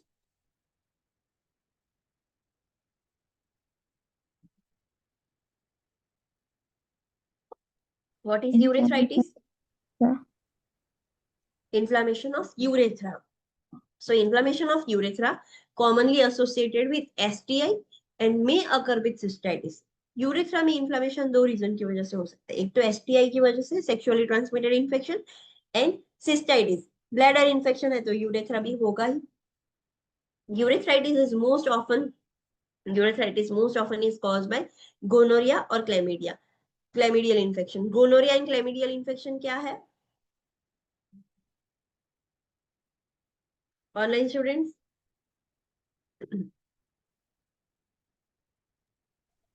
STI. STI है. So सबसे commonly urethritis ये दोनों की वजह से होता है. So STI, that is the main causative agent, and can be also caused by hygiene spray. सबसे commonly इससे होता है, but hygiene sprays use कर रहा है patient तो भी होगा. परफ्यूम्ड टॉयलेट पेपर यूज कर रहा है, सैनिटरी नैपकिन भी परफ्यूम्ड है फीमेल्स के, स्पर्मिसिडल जेली यूज कर रही है फीमेल, देन यूटीआई है पेशेंट को, changes in the vaginal mucosal lining, ये सारे रीजन की वजह से यूरेथ्राइटिस हो सकता है. असेसमेंट, अगर यूरेथ्राइटिस हो गया तो साइन एंड सिम्टम्स क्या होंगे? पेन और burning on urination. So dysuria होगा, फ्रीक्वेंसी एंड अर्जेंसी इंक्रीज हो जाएगी, नॉक्चूरिया होगा, difficulty in voiding clear to mucopurulent discharge from the penis. Penis में से क्लियर डिस्चार्ज होगा या तो म्यूकोप्यूरुलेंट डिस्चार्ज होगा, लो एब्डोमिनल डिस्कम्फर्ट होगा पेशेंट को. ये उसके साइन एंड सिम्टम्स है. इंटरवेंशंस वी नो एंटीबायोटिक, बराबर, बट सिम्टोमेटिक ट्रीटमेंट करनी है जिसकी वजह से हुआ है वो हम देखेंगे. सो एनकरेज फ्लूइड इंटेक. कोई भी यूटीआई है वो ये चीज याद रखना है, यूटीआई में पानी ज्यादा पीना चाहिए. तो फ्लूइड इंटेक एनकरेज करवाना है. वाइटल्स मॉनिटरिंग भी आ जाएगा but it is not mention. ऐसी छोटी छोटी चीजें ध्यान रखनी है.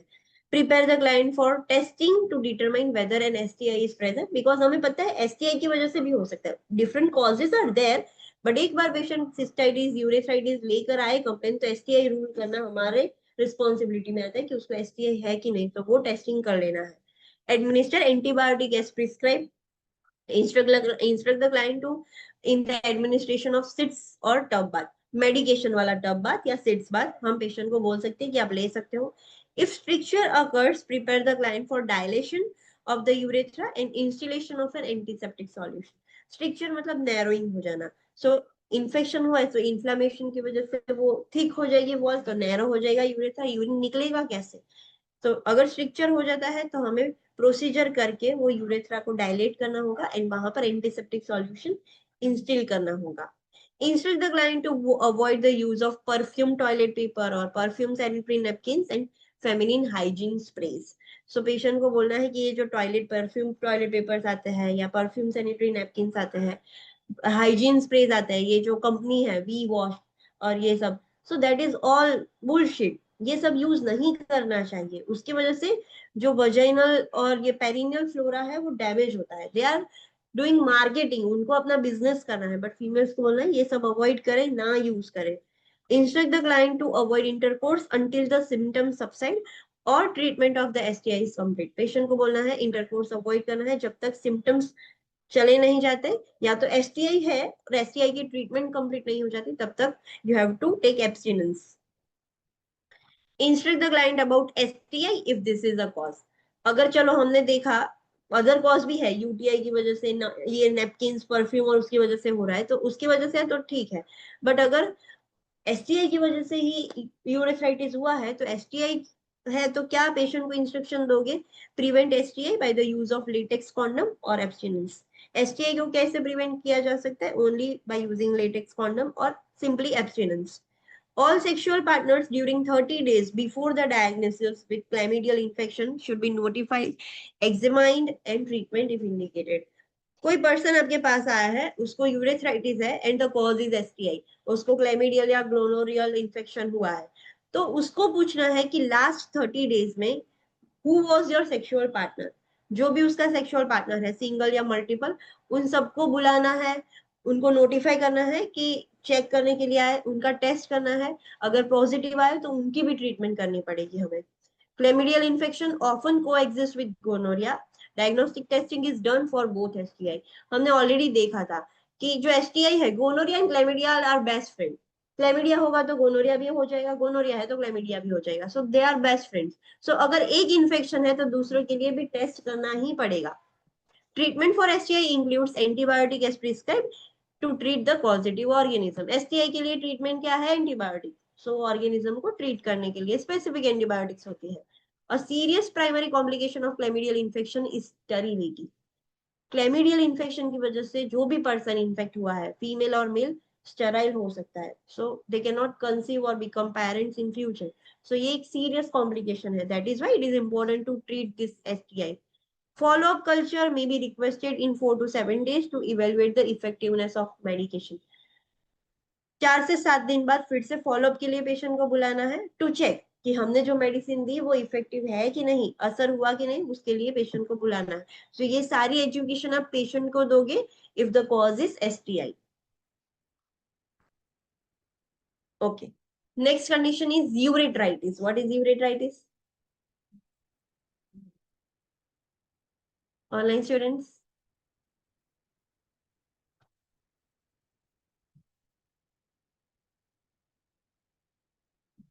एग्जाम में कंफ्यूज मत हो जाना, यूरेथ्राइटिस और ureteritis, read the spelling properly. Ureteritis matlab inflammation of ureter.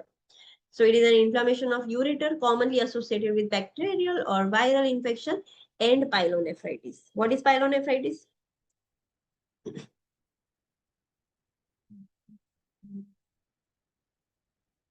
Online students, what is pyelonephritis?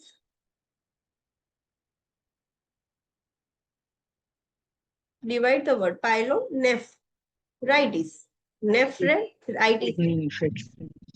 Kidney infection, so renal pelvis और नेफ्रॉन्स इन्फेक्ट हो जाएंगे तो हम उसको बोलेंगे पायलोनेफ्राइटिस, और simply we can say kidney infection है। सो यूरेट्राइटिस क्यों हो सकता है? नीचे से भी इन्फेक्शन जा सकता है, यूरेथ्रा में इन्फेक्शन, फिर ब्लैडर में, फिर ऊपर जाके यूरेथ्रा, यूरेटर इन्फेक्ट हो गए, या तो पहले किडनी इन्फेक्ट हुई तो वो नीचे आकर यूरेटर को भी इन्फेक्ट करेगा। So it could be bacteria और वर्जाइनल इन्फेक्शन नीचे से भी, या तो पायलोनेफ्राइटिस की वजह से भी यूरेट्राइटिस हो सकता है। साइन एंड सिम्टम्स क्या है? डिसयूरिया होगा, पेनफुल यूरिनेशन, फ्रीक्वेंट यूरिनेशन होगा, clear to mucopurulent penile discharge होगा। So this are the sign and symptoms. Intervention antibiotic ही होगी बट सिम्टोमेटिक रिलीफ भी करना पड़ेगा। So treatment includes identifying and treating the underlying cause and providing symptomatic relief. जो भी cause है उसको आइडेंटिफाई करना है, सिम्टोमेटिक रिलीफ प्रोवाइड करना है पेशेंट को।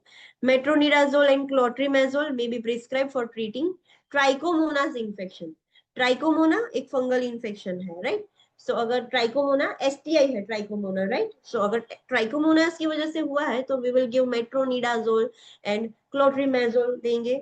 निस्टेटिन और fluconazole may be prescribe for treating the yeast infection. अगर यीस्ट की वजह से हुआ है तो ये मेडिसिन देंगे, और एल्स डॉक्सीसाइक्लिन एजिथ्रोमाइसिन में be prescribe for treating क्लैमिडियल। Bacterial है तो डॉक्सीसाइक्लिन और एजिथ्रोमाइसिन देंगे अगर क्लैमिडियल इन्फेक्शन है। तो जो भी कॉज है वो पहले आइडेंटिफाई करेंगे और उसके अकॉर्डिंग ट्रीटमेंट देंगे।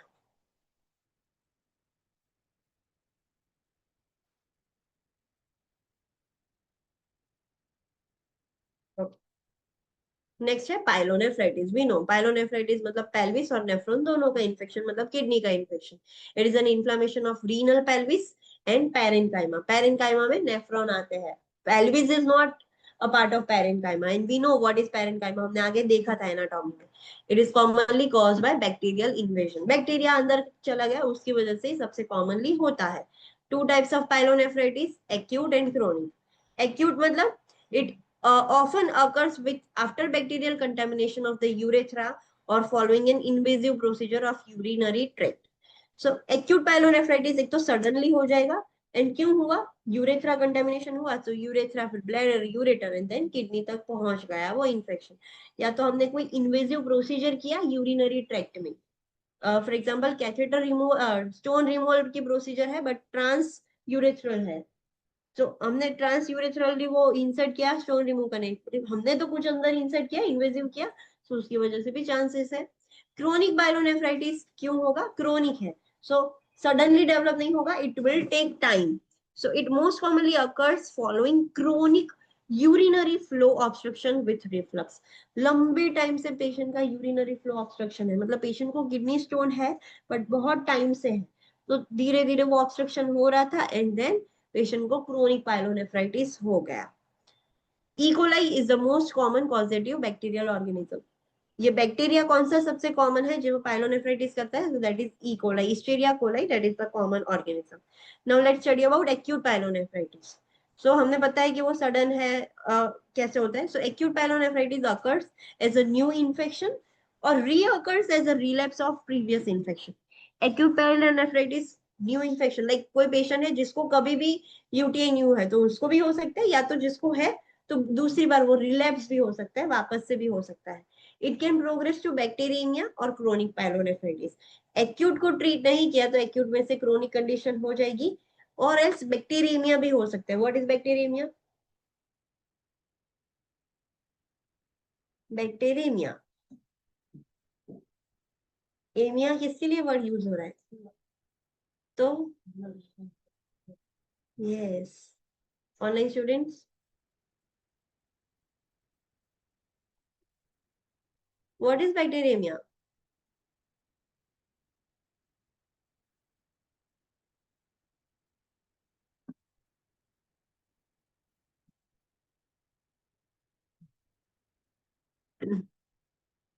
Bacteria in the blood. So kidney में से वो बैक्टीरिया ब्लड में चले गए, सो पूरा ब्लड, एक पेशेंट को सेप्सिस भी हो सकता है, राइट?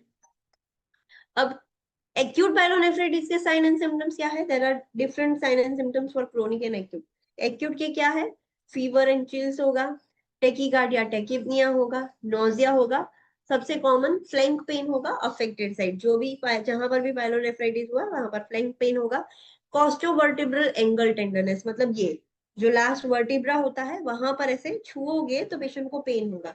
सो कॉस्टोवर्टिब्रल एंगल टेंडरनेस होगा, हेडेक होगा, डिस्यूरिया होगा, frequency and urgency, cloudy, bloody और फाउल स्मेलिंग यूरिन, कोई भी यूरिन हो सकता है, एंड डब्ल्यूबीसी भी बढ़ जाएंगे यूरिन के अंदर, एंड नॉर्मली भी ब्लड में भी बढ़ जाएंगे, यूरिन में भी डब्ल्यूबीसी लीक होंगे.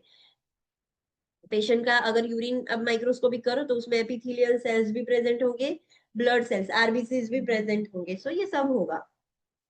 अब chronic pyelonephritis, it is a slow progressive disease usually associated with recurrent acute attacks.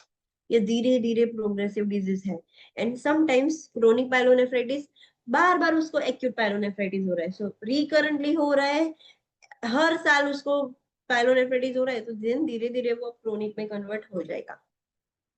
It causes contraction of the kidney and dysfunction of the nephron which are replaced by scar tissue. Chronic pyelonephritis में जो nephrons है, अब वो like इतने time से problem में है, वो अगर प्रॉब्लम हो रहा है और आप ट्रीट कर रहे हो तो वो ठीक हो गए, बट सोचो कितने लंबे टाइम से वो इन्फेक्टेड थे, तो उसकी वजह से नेफ्रॉन्स लाइक कॉन्ट्रैक्ट हो जाएंगे, डिसफंक्शन हो जाता है, एंड अब वो नेफ्रॉन्स एक बार डैमेज हो गए तो वो स्कार टिश्यू में ही रिप्लेस हो जाएंगे, अब वो फंक्शन नहीं कर पाते. It causes the ureter to become fibrotic and narrowed by strictures. उसकी वजह से यूरेटर भी एकदम लाइक फाइब्रोटिक हो जाता है, नैरोइंग हो जाता है, स्ट्रिक्चर्स हो जाता है, and it can lead to AKI and CKD. Patient को एक्यूट किडनी इंजरी भी हो सकता है, क्रोनिक किडनी डिजीज भी हो सकता है, बिकॉज क्रोनिक पायलोनेफ्राइटिस हो गया है. I have seen one patient को क्रोनिक पायलोनेफ्राइटिस था एंड देन सडनली उसको AKI हो गया, AKI में भी सेव करने का ट्राई किया बट नहीं हो पाया और उसको लास्ट में ट्रांसप्लांटेशन करना पड़ा. सो that could happen last stage में. साइन एंड सिम्टम्स क्या है? frequently diagnosed accidentally when a client is being evaluated for hypertension. मतलब frequently diagnosed incidentally when a client is being evaluated for hypertension. पता ही नहीं चला कि पेशेंट को धीरे धीरे करके वो क्रोनिक पायलोनेफ्राइटिस हो रहा है. पेशेंट को हाइपरटेंशन हो गया, किडनी का फंक्शन है ब्लड प्रेशर रेगुलेट करना, पेशेंट को पता चला कि बीपी उसका बढ़ रहा है, वो चेक करने के लिए पेशेंट गया था, तब हमें पता चला कि इसको तो क्रोनिक पायलोनेफ्राइटिस है. पायलोनेफ्राइटिस के साइन एंड सिम्टम नहीं. So patient was, we are evaluating the patient for hypertension and incidentally तब हमें पता चला कि इसको तो क्रोनिक पायलोनेफ्राइटिस है। Inability to consume sodium, urine sodium को, किडनी सोडियम को सेव नहीं कर पाती है, वो यूरिन में निकाल दे रही है। Poor urine concentrating ability, urine भी अब कॉन्सेंट्रेटेड नहीं होगा, डाइल्यूट यूरिन निकलेगा, पायूरिया होगा। मतलब online students, what is पायूरिया?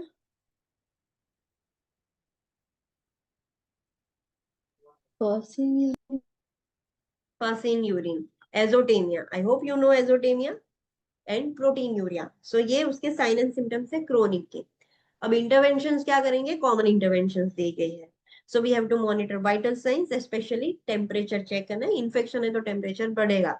Encourage fluid intake up to 3000 ml per day to reduce the fever and prevent the dehydration, and infection है तो फ्लूइड इनटेक करना अच्छा होगा। Monitor intake output, ensure that output is minimum 1.5 liter in 24 hours. So intake output खास check करना है, at least output 1.5 liter दिन का होना है। पेशेंट को पाइलोनेफ्राइटिस है, AKI या CKD नहीं है तो कम होना चाहिए, इतना तो होना चाहिए। We have to monitor weight, we have to encourage adequate rest and instruct the client about high calorie low protein diet. So कोई भी किडनी इन्फेक्शन हो ना, तब तक पेशेंट की किडनी को रेस्ट करवाने के लिए low protein high calorie for energy diet देना है। Provide warm moist compresses to flank area to help relieve pain. Patient को हॉट कंप्रेशन मतलब warm moist compression flank region में देंगे तो पेशेंट को अच्छा लगेगा, पेन रिलीव होगा। Encourage the client to take warm bath for pain relieve. Patient को बोलना है कि हॉट वाटर, हमें कहीं पर दर्द होता है सो हम उसके ऊपर हॉट वाटर वार्म वाटर पोर करते हैं, सो पेशेंट को रिलीफ होता है। सो वो भी बोल सकते हैं पेशेंट को।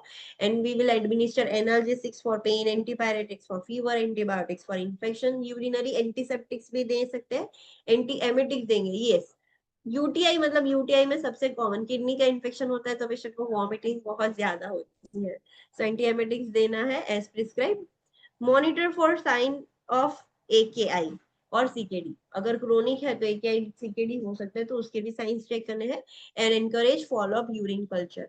ट्रीटमेंट हमने स्टार्ट कर दी, फिर 15 दिन बाद, महीने बाद भी पेशेंट को यूरिन कल्चर के लिए आना पड़ेगा टू रूल आउट कि ठीक हो रहा है कि नहीं। So this is all about pyelonephritis.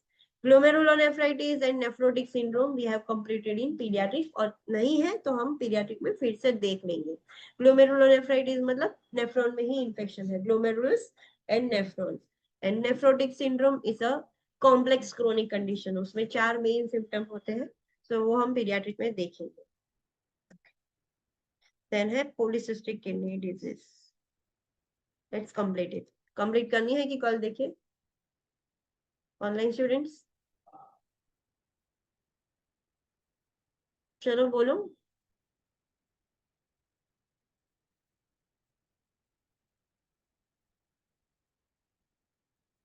Online students tell me what you want to do. Should I complete this condition कि कल देखना है? मेजॉरिटी ऑफ स्टूडेंट्स क्या करना चाहते हैं बोलो? Complete it now. Okay, other students? Complete कर दो. Okay, so let's complete polycystic kidney disease. I hope you should know about this word, polycystic ovarian syndrome, PCOS, PCOD. So what happens whenever the word comes polycystic? तो उसका मतलब क्या है? जब भी ये वर्ड सुनते हो तो उससे क्या आपको आइडेंटिफाई होता है, क्या दिमाग में आता है? And poly, so multiple. Online students, tell me what comes first after reading this word. आपके दिमाग में क्या आता है? सिस्ट फॉर्मेशन થઈ ગઈ હોય। हाँ, सिस्ट फॉर्मेशन हो जाता है। सो पीसीओएस में ओवरीज के ऊपर ऐसे सिस्ट फॉर्मेशन हो जाता है, पूरी ओवरीज ऐसे सिस्ट सिस्ट वाली ओवरीज हो जाती है। एंड पॉलीसिस्टिक किडनी डिजीज में आप गूगल भी कर सकते हो, पूरी किडनी पर ऐसे ऐसे सिस्ट हो जाएंगे। सो पूरी ऐसे किडनी ऐसे हो जाती है। So this is polycystic kidney disease. So let's study cyst formation and hypertrophy of kidney, which lead to cystic rupture, infection, formation of scar tissue and damaged nephrons. ये डिजीज में क्या होता है, सिस्ट फॉर्मेशन हो जाता है, ऊपर ऊपर पूरी किडनी पर सिस्ट बन जाते हैं, एंड सिस्ट मतलब फ्लूइड फिल्ड ब्लिस्टर जैसा हम बोलते हैं वो, एंड किडनी बड़ी हो जाती है, हाइपरट्रॉफी हो जाती है। उसकी वजह से क्या होगा, एक बार ये हो गया तो फिर वो सिस्ट कभी भी रप्चर हो सकता है, वो तो ऊपर बबल्स जैसा ही है। अगर वो रप्चर हो गया तो वहां पर इन्फेक्शन होगा, ब्लीडिंग भी हो सकता है, इन्फेक्शन होगा, और फिर वहां पर स्कार टिश्यू, बिकॉज रप्चर हुआ, कुछ प्रॉब्लम हुआ, इन्फ्लामेटरी रिएक्शन स्टार्ट होगा, एंड हील करने के लिए वहां पर स्कार टिश्यू बन जाएगा। अब स्कार टिश्यू बन जाएगा तो वहां पर जो भी नेफ्रॉन्स है वो भी स्कार बन जाएंगे, सो नेफ्रॉन भी डैमेज हो जाएंगे। There is no specific treatment to arrest the progress of this destructive cyst. अगर कोई पेशेंट डायग्नोज हुआ है पॉलीसिस्टिक किडनी डिजीज, उसकी कोई ट्रीटमेंट नहीं है कि आप उसको रोक सको, कि एक बार बन गया तो चलो रिवर्स नहीं कर सकते, बट ऐसी भी मेडिकेशन नहीं है कि उसको रोक सके हम। वो सिस्ट बढ़ते ही जाएंगे, प्रॉब्लम क्रिएट करते ही जाएंगे, so it is like chronic condition, उसका कोई इलाज नहीं है। The ultimate result of this disease is CKD. इसका एक ही लाइक एंड है कि पेशेंट को एक बार पॉलीसिस्टिक किडनी डिजीज हो गया तो वो सिस्ट पूरी किडनी खराब करके ही छोड़ेंगे, सीकेडी, एंड लास्ट में एंड स्टेज रीनल डिजीज। इसका कोई क्योर या उसको स्टॉप करने के लिए कुछ भी नहीं कर सकते आप। टाइप्स है पॉलीसिस्टिक किडनी डिजीज के, इन्फेंटाइल एंड एडल्ट। नाम सुन के ही पता चल जाएगा कि कौन से ड्यूरेशन में, कौन सी एज में हो रहा है। Infantile polycystic disease, an inherited autosomal recessive trait that results in a death of the infant within few months after birth। वो बच्चा था, छोटा था, पैदा होते ही उसको ये कंडीशन थी, बिकॉज उसकी लाइक इन जीन्स में ही था, उसको लाइक ऑटोसोमल रिसेसिव ट्रेट, जैसे डाउन सिंड्रोम ऐसे है कि मदर में से उसको हो गया था, तो उसके जीन्स ही खराब थे। सो जो पैदा हुआ तभी से उसको पॉलीसिस्टिक किडनी डिजीज था, और इन्फेंसी पीरियड में ही उसकी डेथ हो गई, वो बड़ा ही नहीं हुआ, so that is infantile. Adult polycystic kidney disease मतलब उसके जीन्स खराब है, बट पैदा होते ही उसको सिम्टम्स नहीं थे। So an autosomal dominant trait that manifests between 30 to 40 years of age and results in end stage kidney disease। जब वो पर्सन, उसके जीन्स थे, वो कैरी कर रहा था, बट उसका लाइक स्टार्ट नहीं हुआ था सिस्ट फॉर्मेशन। जब वो 30 टू 40 इयर्स का हो जाएगा तब वो स्टार्ट होगा, एंड धीरे धीरे फिर वो किडनी फेल कर देगा। सो ये एडल्टहुड में होता है, वो इन्फेंटाइल मतलब पैदा होते ही होता है।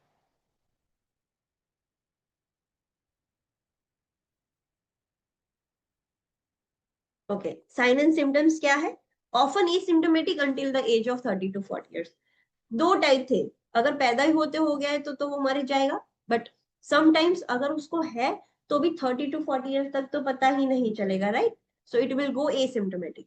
अब सिम्टम्स है, चलो सिम्टम्स स्टार्ट हुए तो कैसे होंगे? फ्लैंक और लंबार पेन और abdominal pain that versions with activity and is relieved by lying down. Patient को फ्लैंक पेन होगा, एब्डोमिनल पेन होगा, बैक पेन, लंबार पेन होगा, और जब एक्टिविटी करेगा तो पेन इतना बढ़ेगा, जब वो रेस्ट करेगा, लाई डाउन कर जाएगा तो फिर पेन रिलीव भी हो जाता है। फीवर होगा, चिल्स होगा पेशेंट को, रिकरेंट यूटीआई होते रहेंगे, हिमेचूरिया होगा, प्रोटीन यूरिया होगा, पायूरिया होगा, कैल्कुलाई फॉर्मेशन हो सकता है, हाइपरटेंशन हो सकता है, किडनीज ही खराब हो गई है, and palpable abdominal masses and enlarge kidney. हमने देखा कि ये पॉलीसिस्टिक किडनी डिजीज में सिस्ट के साथ साथ किडनीज भी एनलार्ज हो जाती है, हाइपरट्रॉफी होता है। So we can easily palpate, ऐसी बड़ी बड़ी एनलार्ज किडनीज हम पाल्पेट कर पाएंगे, एंड एब्डोमिनल गर्थ भी इंक्रीज हो जाएगा। अब इंटरवेंशन क्या कर सकते हैं? We know, is there any cure for this disease condition?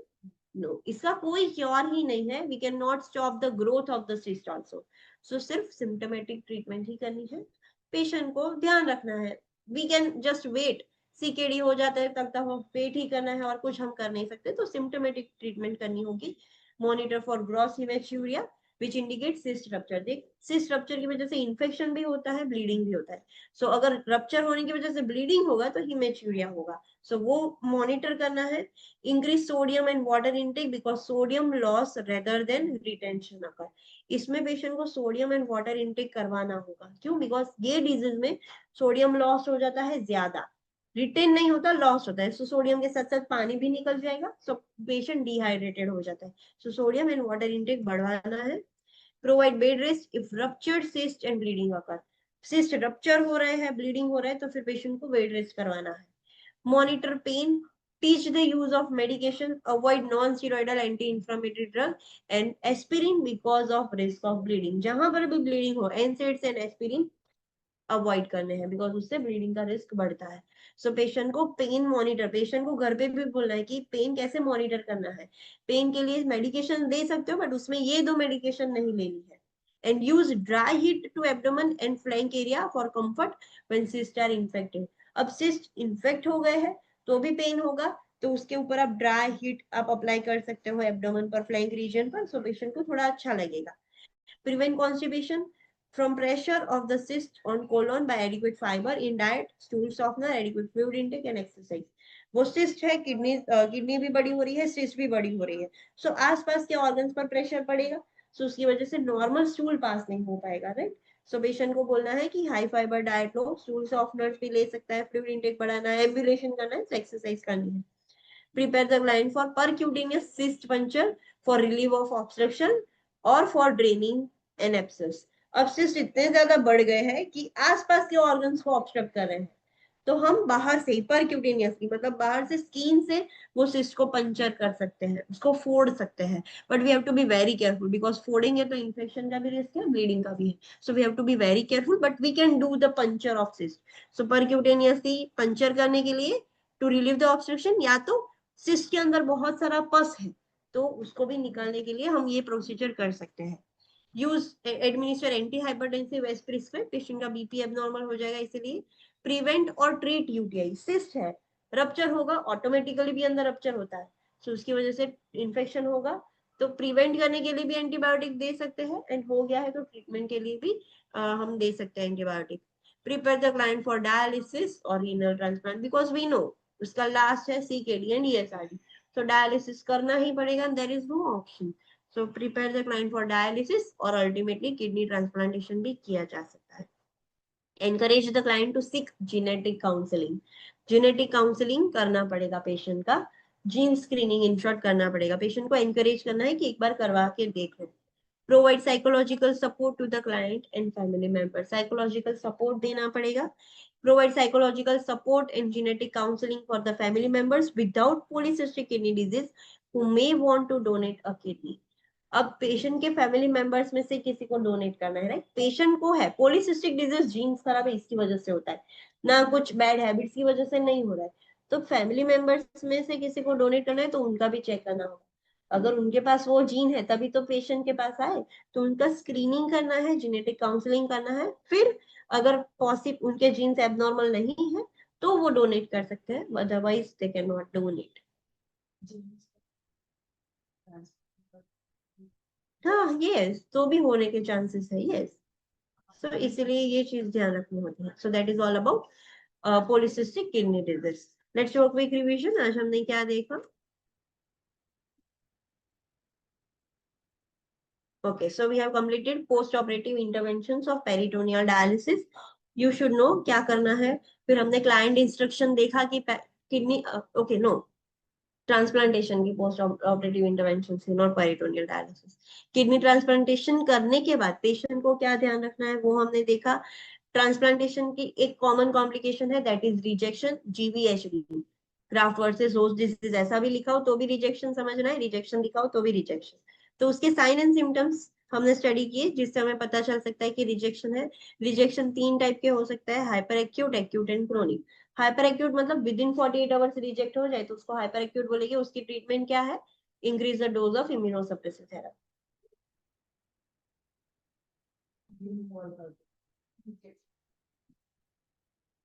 Remove करना ही पड़ेगा, we can not increase the dose, कोई फायदा नहीं है। एक्यूट क्रोनिक है तो उसमें हम डोज बढ़ा के भी किडनीज बचा सकते हैं। एक्यूट कब होगा, after 48, within 1 week. But ऐसा नहीं है कि 1 वीक के अंदर चलो रिजेक्ट नहीं हुआ तो फिर नहीं होगा, हो सकता है। अगर एक्यूट रिजेक्शन हो रहा है तो हमें इम्यूनोसप्रेसिव बढ़ाना होगा।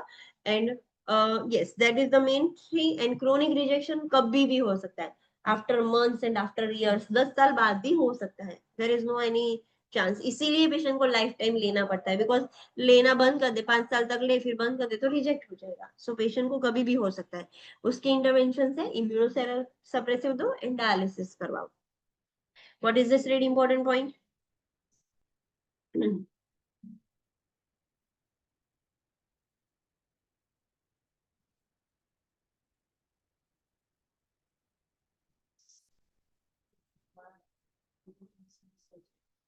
Okay Biju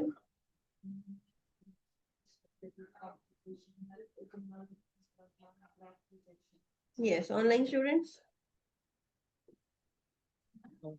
identical twin donors અને રેસિપિયન્ટને આપણે વાત કરીએ તો બધા જ જે છે એને બાકી જે રિમેનિંગ છે એને રિનલ ટ્રાન્સપ્લાન્ટના ફોલોઈંગ પોસ્ટ ઓપરેટિવ કોમ્પ્લિકેશનમાં ગ્રાફ્ટ રિજેક્શન હોવાના ચાન્સીસ છે.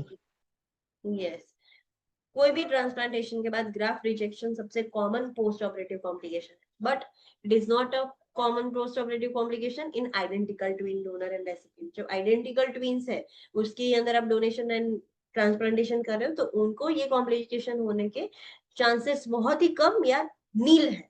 बाकी सबको ये हो सकता है. फिर हमने एक्यूट सिस्टाइटिस देखा था मतलब इन्फ्लेमेशन ऑफ ब्लैडर क्यों होता है उसके कॉजेस देखे थे. फिर उसका साइन एंड सिम्टम्स देखे थे. What is this very important point. इस पर से क्वेश्चन आएंगे तब दिमाग में लाइट होना चाहिए कि yes they are talking about UTI not any mental health disorder.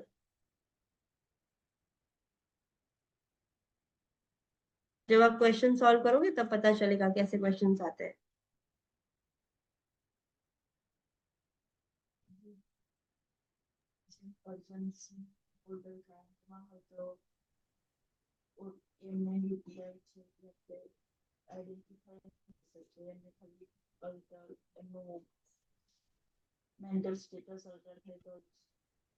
Online students frequency કે અર્જન્સી જે છે એ સ્પેસિફિક સિમ્ટમ નહીં હોય યુરિનરી ટ્રેક્ટ ઇન્ફેક્શનના ઓર્ડિનરી ટ્રીટમાં કારણ કે યુરિનરી એલિમિનેશનમાં ચેન્જીસ થશે વિથ એજિંગ અને અલ્ટરમેન્ટેશન છે અલ્ટરમેન્ટલ એક્ટિવિટી એ સ્પેસિફિક સાઇન હશે યુટીઆઈનું ઓર્ડર.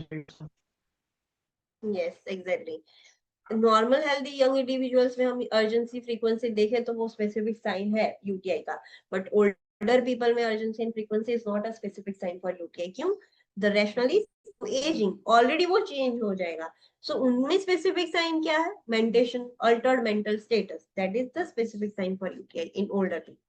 फिर हमने सिस्टाइटिस की इंटरवेंशन देखी थी. Antibiotic is main treatment but साथ में सिम्टोमेटिक ट्रीटमेंट भी देनी है.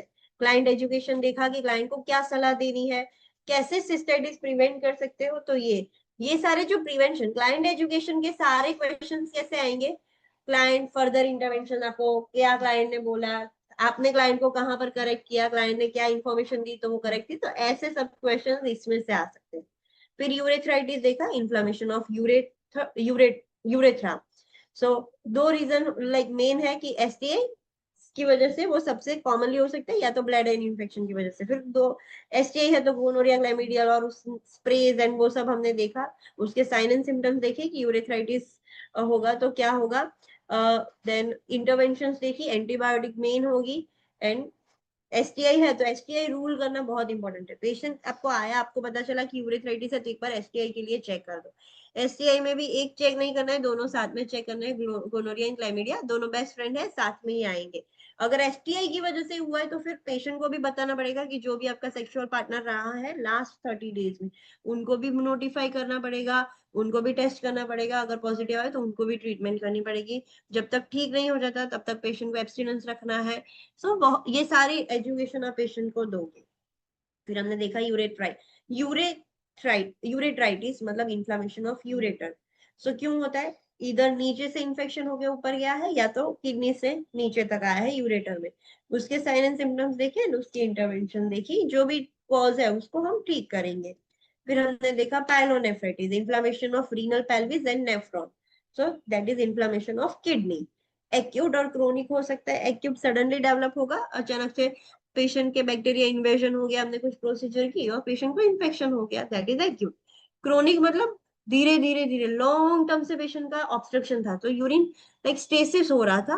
धीरे धीरे धीरे धीरे करके क्रोनिक पाइलोनेफ्राइटिस हो गया. फिर हमने एक्यूट पाइलोनेफ्राइटिस के साइन एंड सिम्टम्स देखे थे. क्रोनिक पाइलोनेफ्राइटिस की वजह से लाइक सीकेडी और एकेआई भी हो सकता है. एंड उसके भी हमने साइन एंड सिम्टम्स देखे थे.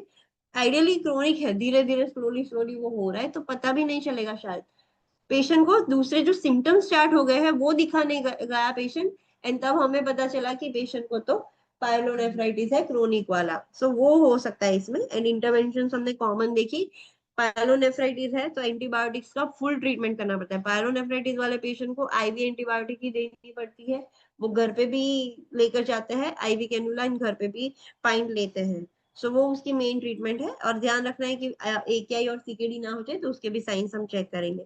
फिर हमने पॉलीसिस्टिक किडनी डिजीज देखा। पॉलीसिस्टिक किडनी डिजीज एक जीन रिलेटेड डिजीज है, जिसमें पेशेंट की किडनीज पर सिस्ट फॉर्मेशन हो जाता है, किडनी बड़ी हो जाती है। अगर वो सिस्ट रप्चर हो गया, ये कंडीशन में होता ही है कि सिस्ट बढ़ने के बाद रप्चर होता है। सो रप्चर होने की वजह से वहां पर इन्फेक्शन हो सकता है, ब्लीडिंग हो सकता है, फिर वहां पर स्कार टिश्यू बन जाएगा। एक बार किडनी में स्कार बन गया तो वो नेफ्रॉन किसी काम का नहीं है, तो डैमेज नेफ्रॉन मतलब किडनी फेल। इसकी कोई दवाई नहीं है कि जिससे आप इसको अटका भी सको या लाइक ट्रीट कर सको। No, there is no any medication. Ultimately धीरे धीरे वो CKD एंड ESRD में ही कन्वर्ट हो जाएगा। उसके दो टाइप्स है, इन्फेंटाइल एंड एडल्ट। इन्फेंटाइल मतलब जीन्स खराब थे, लाइक रिसेसिव ट्रेट उसको मिला है पेरेंट्स में से। वी नो एक डोमिनेंट जीन होता है, एक रिसेसिव जीन होता है, दोनों में से रिसेसिव मिलेगा तो वो डिजीज हो जाएगा, राइट। सो पैदा होते ही उसकी किडनी खराब थी, सो इन्फेंसी में उसकी डेथ हो गई। एंड एडल्ट पॉलीसिस्टिक में क्या होता है, एक डोमिनेंट एंड एक रिसेसिव होगा, तो ऑलवेज असर डोमिनेंट जीन की होगी। So this is the person is carrier, वो कैरियर है, अभी डिजीज नहीं है। सो जब 30 या 40 ईयर्स का हो जाएगा तब सिम्टम्स होना स्टार्ट होंगे, एंड अल्टीमेटली उसको ESRD हो ही जाएगा, बिकॉज इसका कोई क्योर तो है नहीं। 30 या 40 साल तक तो पेशेंट को पता भी नहीं चलेगा कि उसके अंदर ये जीन है और उसको पॉलीसिस्टिक किडनी डिजीज है। और फिर धीरे धीरे सिस्ट फॉर्मेशन स्टार्ट हो जाएगा एंड अल्टीमेटली ESRD हो जाएगा। तो उसके साइन एंड सिम्टम्स हमने देखे कि अगर इन्फेंटाइल है तो वो तो बच्चा बड़ा ही नहीं होने वाला है, बट एडल्ट वाला है तो 30-40 साल तक तो पता भी नहीं चलेगा, देन ये धीरे धीरे अदर साइन एंड सिम्टम्स दिखेंगे। Interventions, we know there is no cure for this disease condition, तो सिर्फ सिम्टोमेटिक ट्रीटमेंट करनी है। ये चीज कर सकते हैं कि सिस्ट को हम फोड़ कर, लाइक खुद से ही पंचर कर सकते हैं, या उसके अंदर जो भी एब्सेस फ्लूइड है वो एस्पिरेट करने के लिए भी हम प्रोसीजर कर सकते हैं। पेशेंट को बोलना है कि एनसेड्स और एस्पिरिन ना ले, बिकॉज सिस्ट रप्चर होने की वजह से ऑलरेडी ब्लीडिंग होता है। अगर पेशेंट ये मेडिसिन लेगा तो ब्लीडिंग का रिस्क बढ़ जाएगा। सो सारे सिम्टोमेटिक ट्रीटमेंट पेशेंट घर पे क्या कर सकता है, क्या हमें करना है, अल्टीमेटली इसकी ट्रीटमेंट क्या होगी, dialysis and transplantation, that is the ultimate treatment. बाकी सारी सिम्टोमेटिक ट्रीटमेंट हमें मैनेजमेंट करनी होगी। ट्रीटमेंट में अगर ट्रांसप्लांटेशन भी करना है तो उसमें भी अगर फैमिली मेंबर्स कर रहे हैं तो उनका भी जेनेटिक स्क्रीनिंग करना पड़ेगा। अगर already they are carrier, they carry the abnormal gene, तो फिर वो पेशेंट को डोनेट नहीं कर सकते। सो ये सारी चीजें हमने देखी। यहाँ तक किसी को कोई डाउट है? Online students? No, ma'am. Okay, then see you tomorrow at 9 AM. Thank you. Thank you. Thank you. Thank you.